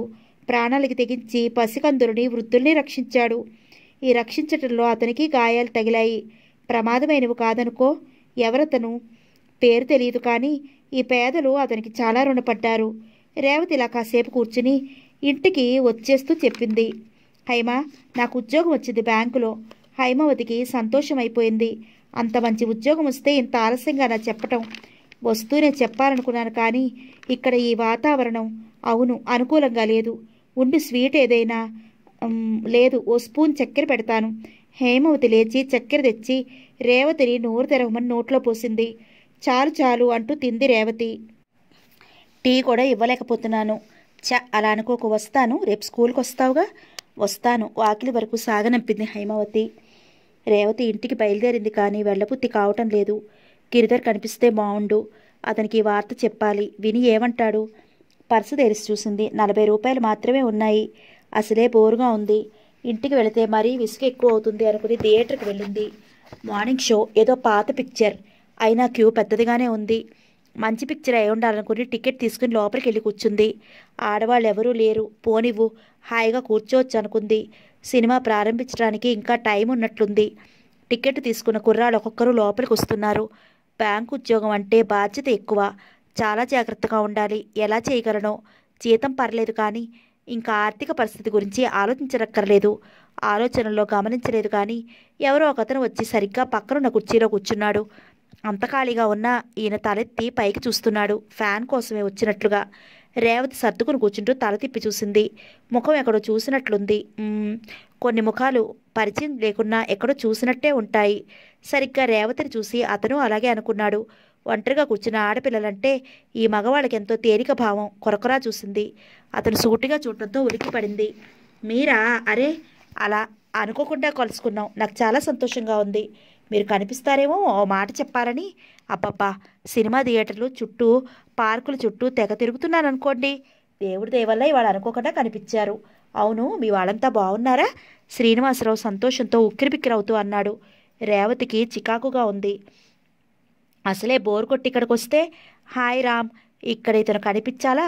కనిపించినా ఇంతలా వాగాలా? ఇతను ఓ ప్రశ్నతో వదిలేలా లేడు. లేచి దూరంగా వెళితే బాగుండదు. వెళ్లకుంటే అతని ప్రశ్నలకి జవాబులు పెద్ద తలనొప్పి. ఇప్పుడెలా? ఆలోచనలో పడిపోయింది రేవతి. అసలు సినిమాకి ఇలా ఒంటరిగా ఎప్పుడూ రాలేదు. వచ్చిన ఒక్కసారి ఇలా. రేవతి గారు, నేను మీ నాన్నగారికి ఓ లెటర్ పంపాను. చాలా రోజులైంది కానీ జవాబు ఇవ్వలేదు. కారణం ఏమిటంటారు? నాకు తెలియదు. నేను లెటర్ రాసిన విషయమా, మీ నాన్న జవాబు ఇవ్వని విషయమా? ఏది తెలియదు మీకు? రెండూ తెలియవు. అలాగా? ఆశ్చర్యంగా ఉందే. మీరు తెలుసుకోవాలని అనుకోవటం లేదా? ఇలాంటి ప్రశ్నలు వేస్తాడని తెలుసు. అందుకే తెలివిగా లేచింది రేవతి. హలో రాధిక, ఎందుకింత ఆలస్యం చేశావు అంటూ ఎవరో తెలియని అమ్మాయిని ఉద్దేశించి మాట్లాడుతూ వెళ్ళి ఆ అమ్మాయి దగ్గరికి వెళ్ళబోతూ, నమస్కారం అండి, నా ఫ్రెండ్ నా కోసం చూస్తోంది అంటూ జవాబు కోసం చూడకుండా వెళ్ళి ఆ అమ్మాయి పక్కన కూర్చుని అమ్మయ్య అనుకుంది. నన్నేనా మీరు పలకరిస్తున్నారు? మీరు నాకు తెలియదే, ఎక్కడా ఎప్పుడు చూసిన గుర్తులేదే. ఆ అమ్మాయి సాగదీస్తూ మాట్లాడసాగింది. సారీ, నా ఫ్రెండ్ అచ్చం మీలానే ఉంటుంది, అదేమో అనుకున్నాను. నిజం? నాలా ఓ ఫ్రెండ్ ఉందా? అచ్చం నాలాగే ఉంటుందంటే చూడాలని కుతూహలం కలుగుతూ ఉంది. మీ అడ్రస్ ఇవ్వండి. ఓరి భగవాన్, నిట్టూర్చింది రేవతి. లైట్లు ఆరిపోయాయి. బ్రతికేంద్రా బాబు అనుకుంది. అయినా ఆమె వదలలేదు. ఇవ్వండి అడ్రస్ అంది. మీకెందుకండి అంత శ్రమ? మీ అడ్రస్ నాకు ఇవ్వండి, నా ఫ్రెండ్ని తీసుకొస్తా. తప్పకుండా రండి అంటూ తన ఇంటి గుర్తులు చెప్పి ఇక్కడ చాలా దగ్గర అంది. సరే, సినిమా చూద్దాం. ఇద్దరు సినిమా చూడటంలో మునిగిపోయారు. కానీ శ్రీనివాస్ మాత్రం నీరసపడిపోయాడు. అదృష్టం అందినట్లే అంది. చెయ్యి జారిపోయిందని బాధపడసాగాడు. ఆ స్నేహితురాలు ఇంకొస్త ఆలస్యంగా రాకూడదు, పళ్ళు కొరుక్కుంటూ అనుకున్నాడు. సినిమా చూడటం మాని దూరంగా కూర్చున్న రేవతినే చూడసాగాడు. ఇంతలో ఇద్దరు యువకులు వచ్చి మధ్యలో కూర్చున్నారు. రేవతి ఇంకా కనిపించలేదు. శ్రీనివాసరావు దీర్ఘంగా నిట్టూర్పు వదిలాడు. బ్యాంకు ఉద్యోగంలో చేరింది రేవతి. బ్యాంకుకు వెళ్ళేటప్పుడు, వచ్చేటప్పుడు దారిలో ఒక్కసారైనా గిరిధర్ కనిపిస్తాడేమోనని ఎదురు చూడసాగింది. గిరిధర్ కనిపించలేదు. అతన్ని ఒక్కసారి కలుసుకోవాలన్న కోరిక ఇంకా ఇంకా పెరగసాగింది. అతని గదికి వెడితే బానే ఉంటుంది కానీ అతని గది ఎక్కడో తెలియదే. అతను ఒకసారి చెప్పాడు, ఆ సందులోనే ఉంటున్నా. ఆ గుర్తుని గుర్తు చేసుకుంటూ వెళ్ళింది. కనిపించిన ప్రతివారిని అడిగింది. గిరిధర్ అని అతని రూమ్ ఎక్కడా? 5-6 తెలియదని చెప్పారు. ఒకతను రేవతిని పరీక్షగా చూస్తూ, ఆయనతో మీకేం పని అంటూ ఆరాలు అడిగాడు. పని ఉంది, తెలిస్తే రూమ్ చూపించండి. రూమ్ చూపిస్తాను కానీ ఈ సమయంలో ఆయన ఉండడు అంటూ 2 సందులు తిప్పి ఓ చిన్న గది వేలితో చూపించి వెళ్ళిపోయాడు. వెడుతున్న అతను వెనక్కి పిలిచి అడిగింది, ఆయన ఏ టైంలో ఉంటారు? ఉదయం 9కి ముందు, సాయంకాలం 7 తర్వాత. మీ పేరు చెప్పండి, చెప్తాను. అక్కర్లేదు, నేనే వస్తాను. రేవతి బ్యాంకుకి వెళ్ళింది. సాయంకాలం పని ఉండిపోవలసి వచ్చింది. రేపు తప్పక కలుసుకుంటారనుకుని ఇల్లు చేరింది. మరుసటి రోజు సాయంత్రం త్వరగా పని ముగించుకుని బయటపడి రిక్షా చేయించుకుని గిరిధర్ రూమ్ దగ్గరికి వచ్చింది. రూమ్ తలుపులు బార్లా తెరిచి ఉన్నాయి. అమ్మయ్య, దొరికారు దొరగారు అనుకుంటూ రిక్షాకి డబ్బిచ్చి రూమ్ దగ్గరగా వచ్చి చూసింది. టూలెట్ బోర్డు వేలాడుతోంది వాకిలికి. లోపల ఓ ముసలాడు కొనుక్కు తీస్తున్నాడు. రేవతి చప్పుడు కళ్ళు తెరిచి లేచి సరిగ్గా కూర్చున్నాడు. గది కావాలమ్మా అడిగాడు. గదిలో ఉన్న ఆయన ఎక్కడికి వెళ్ళారు?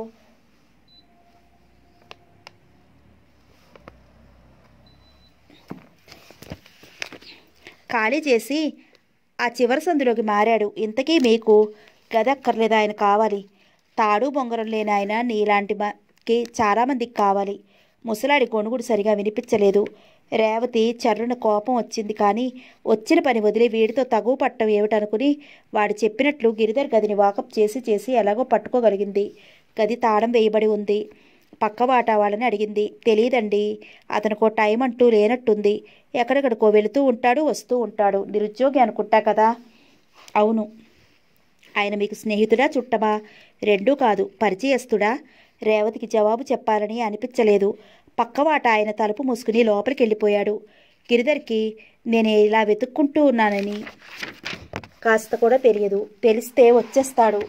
ఈరోజైనా దర్శనం అవుతుందా? ఒట్టినే వెళ్ళిపోవాలా? రేవతికి నిల్చుని కాళ్ళు ఆగుతున్నాయి. కూర్చోవాలంటే చోటు మంచిగా లేదు. అసహనాన్ని అణుచుకుంటూ అలాగే నిలబడింది. తను చూస్తున్న వైపు నుంచి కాక వెనక వైపు నుంచి వచ్చాడు గిరిధర్.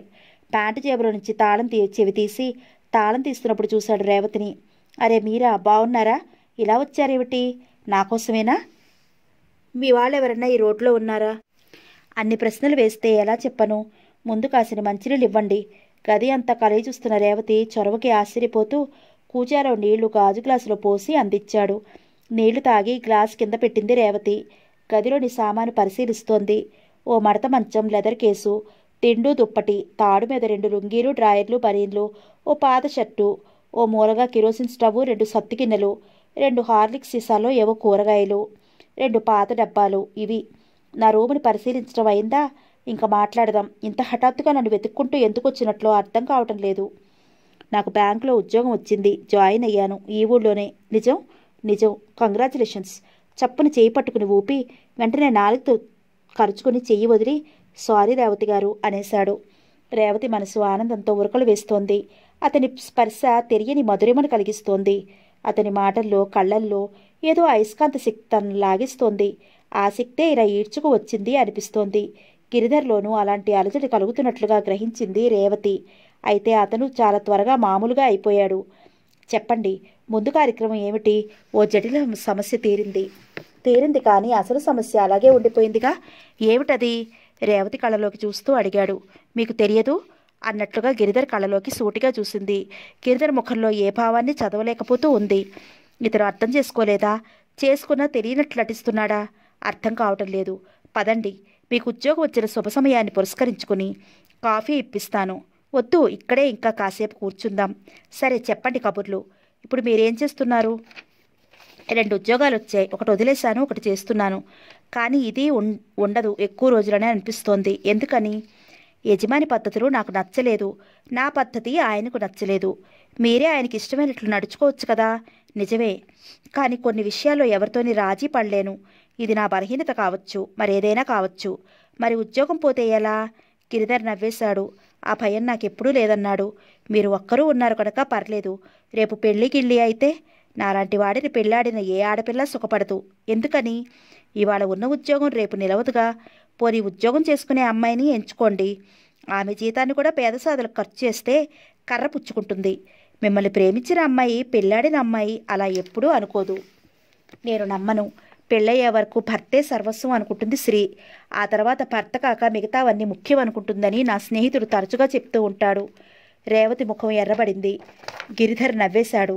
ఉద్యోగం చేసుకునే అమ్మాయి నిరుద్యోగిని పెళ్లాడటానికి ఒప్పుకోదు, కానీ ఉద్యోగం చేసుకుంటున్న అబ్బాయి నిరుద్యోగిని చేసుకుంటానికి వెనకాడడు. ఆమె నచ్చితే సంతోషంగా బాధ్యత తీసుకుంటాడు. ఆ విషయాలన్నీ అనవసరం. మిమ్మల్ని ఓ ఉద్యోగస్తురాలు కావాలని వస్తే మీరిచ్చే జవాబేమిటి? మీ ఎరికలో ఉన్నారా? రహస్యంగా అన్నట్లుగా అడిగాడు. ఉన్నారు. మీరు కాదు కదా కొంపతీసి? జోక్గా అన్నాడు గిరిధర్. తను కోరుకున్న సమయం రావటంతో టక్కున జవాబు చెప్పేసింది. అవును, నేనే. గిరిధర్ ఆశ్చర్యపడలేదు. ఆ విషయం ముందే గ్రహించేయటం వల్ల ఆ విషయాన్ని నవ్వులాటగా తీసుకున్నట్టుగా మాట్లాడసాగాడు. చూడండి, సుఖాన ఉన్న ప్రాణాన్ని దుఃఖాన పెట్టుకోకూడదు. నాకన్నీ తెలుసు. ఆలోచించే ఈ నిర్ణయానికి వచ్చాను. ఇప్పుడు కావలసినది మీ నిర్ణయం, సూటిగా చెప్పేసింది రేవతి. రేవతి గారు, నా జీవితాన్ని గురించి మీరు పూర్తిగా తెలుసుకోలేదులా ఉంది. ఆ తర్వాత విచారించవలసి వస్తుంది. ఇప్పుడు ఆవేశంలో నిర్ణయాలు తీసుకుంటే నేను చిన్నపిల్లని కాను, అజ్ఞానిని కాను. పెద్ద ఇంపెద్దలో పెట్టేశారు. ఆ విషయాల తర్వాత ఆలోచిద్దాం. ముందు హోటల్కి నడవండి, కాఫీ ఇప్పించాలి. రేవతి లేచింది. గిరిధర్ గది తాళం వేస్తూ ఉండగా శ్రీనివాసరావు వచ్చాడు. ఇద్దరినీ చూస్తూ తెల్లముఖం వేశాడు. రేవతిని పలకరించలేకపోయాడు. గిరిధర్ క్షణం కలవరపడి అంతలోనే సంభాళించుకుని తనే స్నేహితుడిని పలకరించాడు. రేవతి గారికి బ్యాంకులో ఉద్యోగం వచ్చిందంట. నిజంగా? శ్రీనివాసరావు కళ్ళు సంతోషంతో మెరవటం ఇద్దరు చూశారు. అంతలోనే కోపం కూడా వచ్చింది. అయితే నీ రూమ్కి రావటం ఎందుకు? గిరిధర్కి ఏం జవాబు చెప్పాలో తెలియలేదు. ఆ ప్రశ్న దాటవేసి అన్నాడు. శ్రీను, రేవతి గారికి కాఫీ ఇప్పిస్తున్నాను, నువ్వు రా. శ్రీనివాసరావు ముఖం నల్లగా అయిపోయింది. అంటే వీళ్ళిద్దరూ ముందే ప్లాన్ వేసుకున్నారన్నమాట. నేను సమయానికి రాబట్టి తప్పనిసరిగా పిలుస్తున్నారన్నమాట. లేకుంటే ఇద్దరూ హాయిగా కబుర్లు చెప్పుకుంటూ మండిపోయింది శ్రీనివాసరావుకి. రాను, పనుంది అంటూ గిరుడు తిరిగి వెళ్ళిపోతూ అనుకున్నాడు. గిరిధర్, నువ్వు చాలా మంచివాడు అనుకున్నాను. ఆ గౌరవంతోనే పెళ్లి చూపులకు తీసుకెళ్లాను. కానీ నువ్వెంత మిత్రద్రోహివని, మిత్రద్రోహం తలపెడతావని అనుకోలేదు. చూస్తాను. రేవతి విషయం వాళ్ళ నాన్నగారినే సరాసరి అడిగి తేల్చుకుంటాను విసురుగా వెళ్ళిపోయాడు. రేవతి గిరిధర్లు మెయిన్ రోడ్ మీదకి వచ్చారు. ఇద్దరు మనసులు అదోలా అయిపోయాయి. ఏం మాట్లాడాలి? మాటలే కరువయ్యాయి. శ్రీనివాస్ గురించి మీ అభిప్రాయం ఏమిటో అతనికి తెలియజేయలేదా? మా నాన్నగారికి చెప్పాను. మీరిచ్చే కాఫీ మరోసారి తాగుతాను, వెళ్ళొస్తాను. ఆహా, అలా చేయకండి. గిరిధర్ వారిస్తున్నా రేవతి ఆగలేదు. సారీ, ఏం అనుకోకండి. ఇంటికి వచ్చేసింది. 4 రోజులు గడిచిపోయాయి. ఈరోజు బ్యాంకు నుంచి ఇంటికి వచ్చేసరికి 7 గంటలు కావస్తోంది. అమ్మమ్మ కేకలు వాకిట్లోకే వినిపిస్తున్నాయి. ఒరే గోపి, చిన్న వెధవ్వని జాలిపడి అప్పుడప్పుడు ఏమైనా కొనుక్కోరా అని, సినిమాలు చూడమని ఎవరికీ తెలియకుండా డబ్బిచ్చినందుకు నాకే శిక్ష వేస్తావురా? నా పెట్టె మారుతాళం చెవితో తెరుస్తావురా? ఇలాంటి పనులు మన ఇంటా వంట ఎప్పుడైనా ఉన్నాయిరా?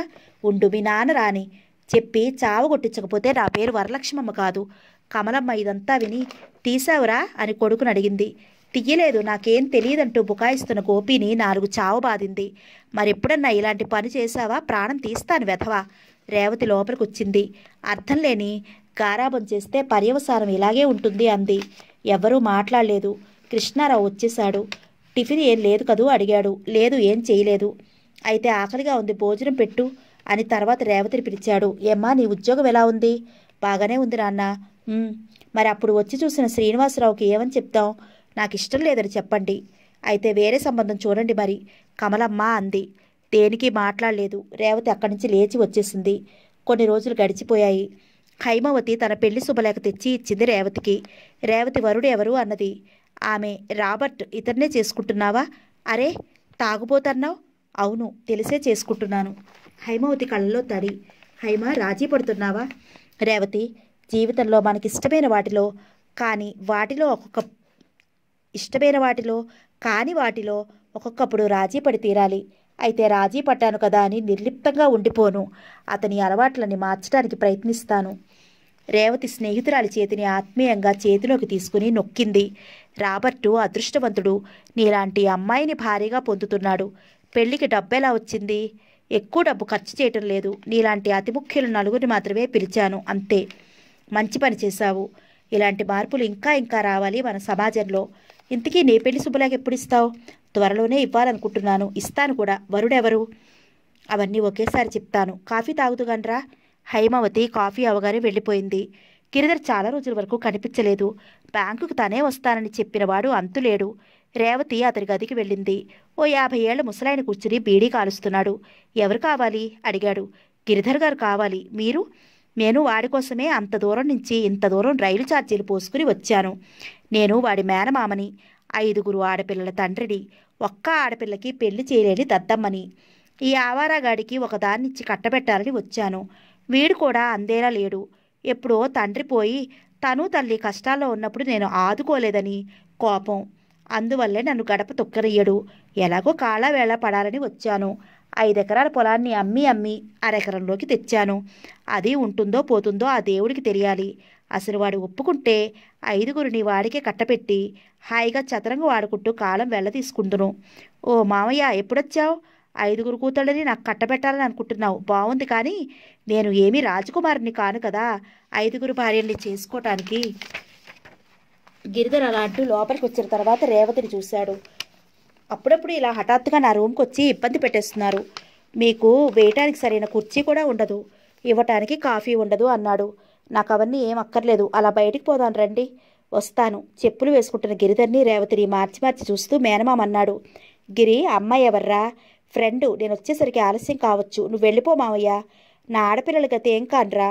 దానికి జవాబు చెప్పుకోవాల్సింది నువ్వే. గిరిధర్ రేవతితో సహా బయటకు వచ్చాడు. ఎక్కడికి వెడదాం అంటారు? పార్కుకి. ఇద్దరు పార్కు చేరుకుని పచ్చగడ్డిలో కూర్చున్నారు. నేను ఈరోజు మీ గురించి మా నాన్నకి చెప్పేస్తాను. ముందుగా మీ నిర్ణయం చెప్తే. సూటిగా ఇలా అడగటం మీకు కష్టంగా ఉండొచ్చు, కానీ కొన్ని ఇలా అడిగి తీరాలి. రేవతి లోపల వల్లించేసుకుంటున్న మాటలు ఎలాగో పైకి అనేసింది. బాగా ఆలోచించుకున్నారా? నన్ను వెయ్యొద్దు. మీకు మీరు వేసుకోండి. జవాబివ్వండి. నాకు ఉద్యోగం వచ్చిన తర్వాత ఆలోచిద్దాం. నాకు ఉద్యోగం ఉంది చాలు. రేవతి, నా జీవితం సాఫీగా సాగదు. మిమ్మల్ని జీవిత భాగస్వామిగా చేసుకుంటే సుఖపెట్టగలనా లేదా అని ఆలోచిస్తున్నాను. నా ఆలోచనలు అలవాట్లు మీకు ఇబ్బందిని కలగచేయవచ్చు.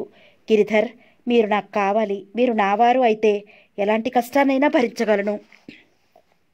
రేవతి, నిరుద్యోగినైన నేను పెళ్లికి ఒప్పుకోవటం అవివేకం.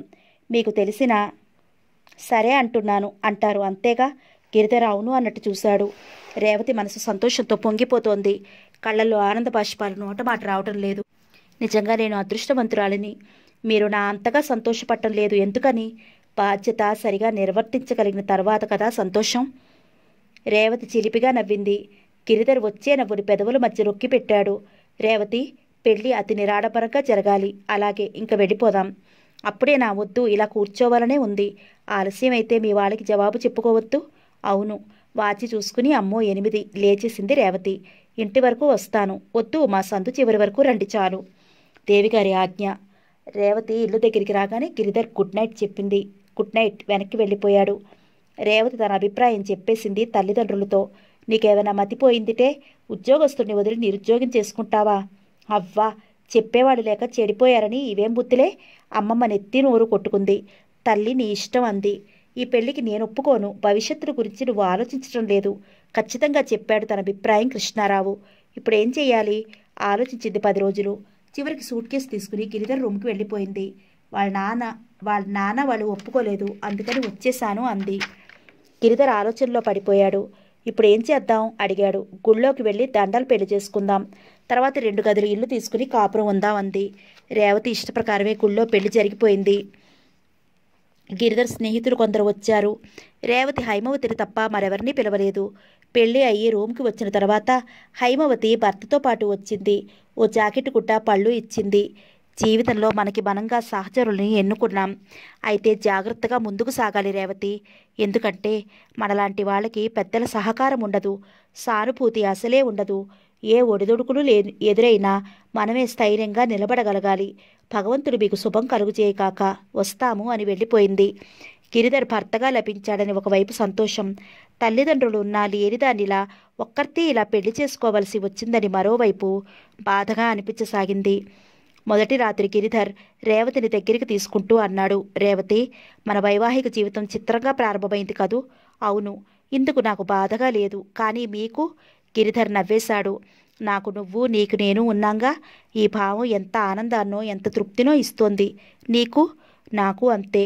మాటలలో చెప్పలేని మధురమైన భావాలు ఎన్నెన్నో మనసులో సందడి చేస్తున్నాయి. గిరిధర్ రేవతిని ఇంకా దగ్గరికి లాక్కున్నాడు.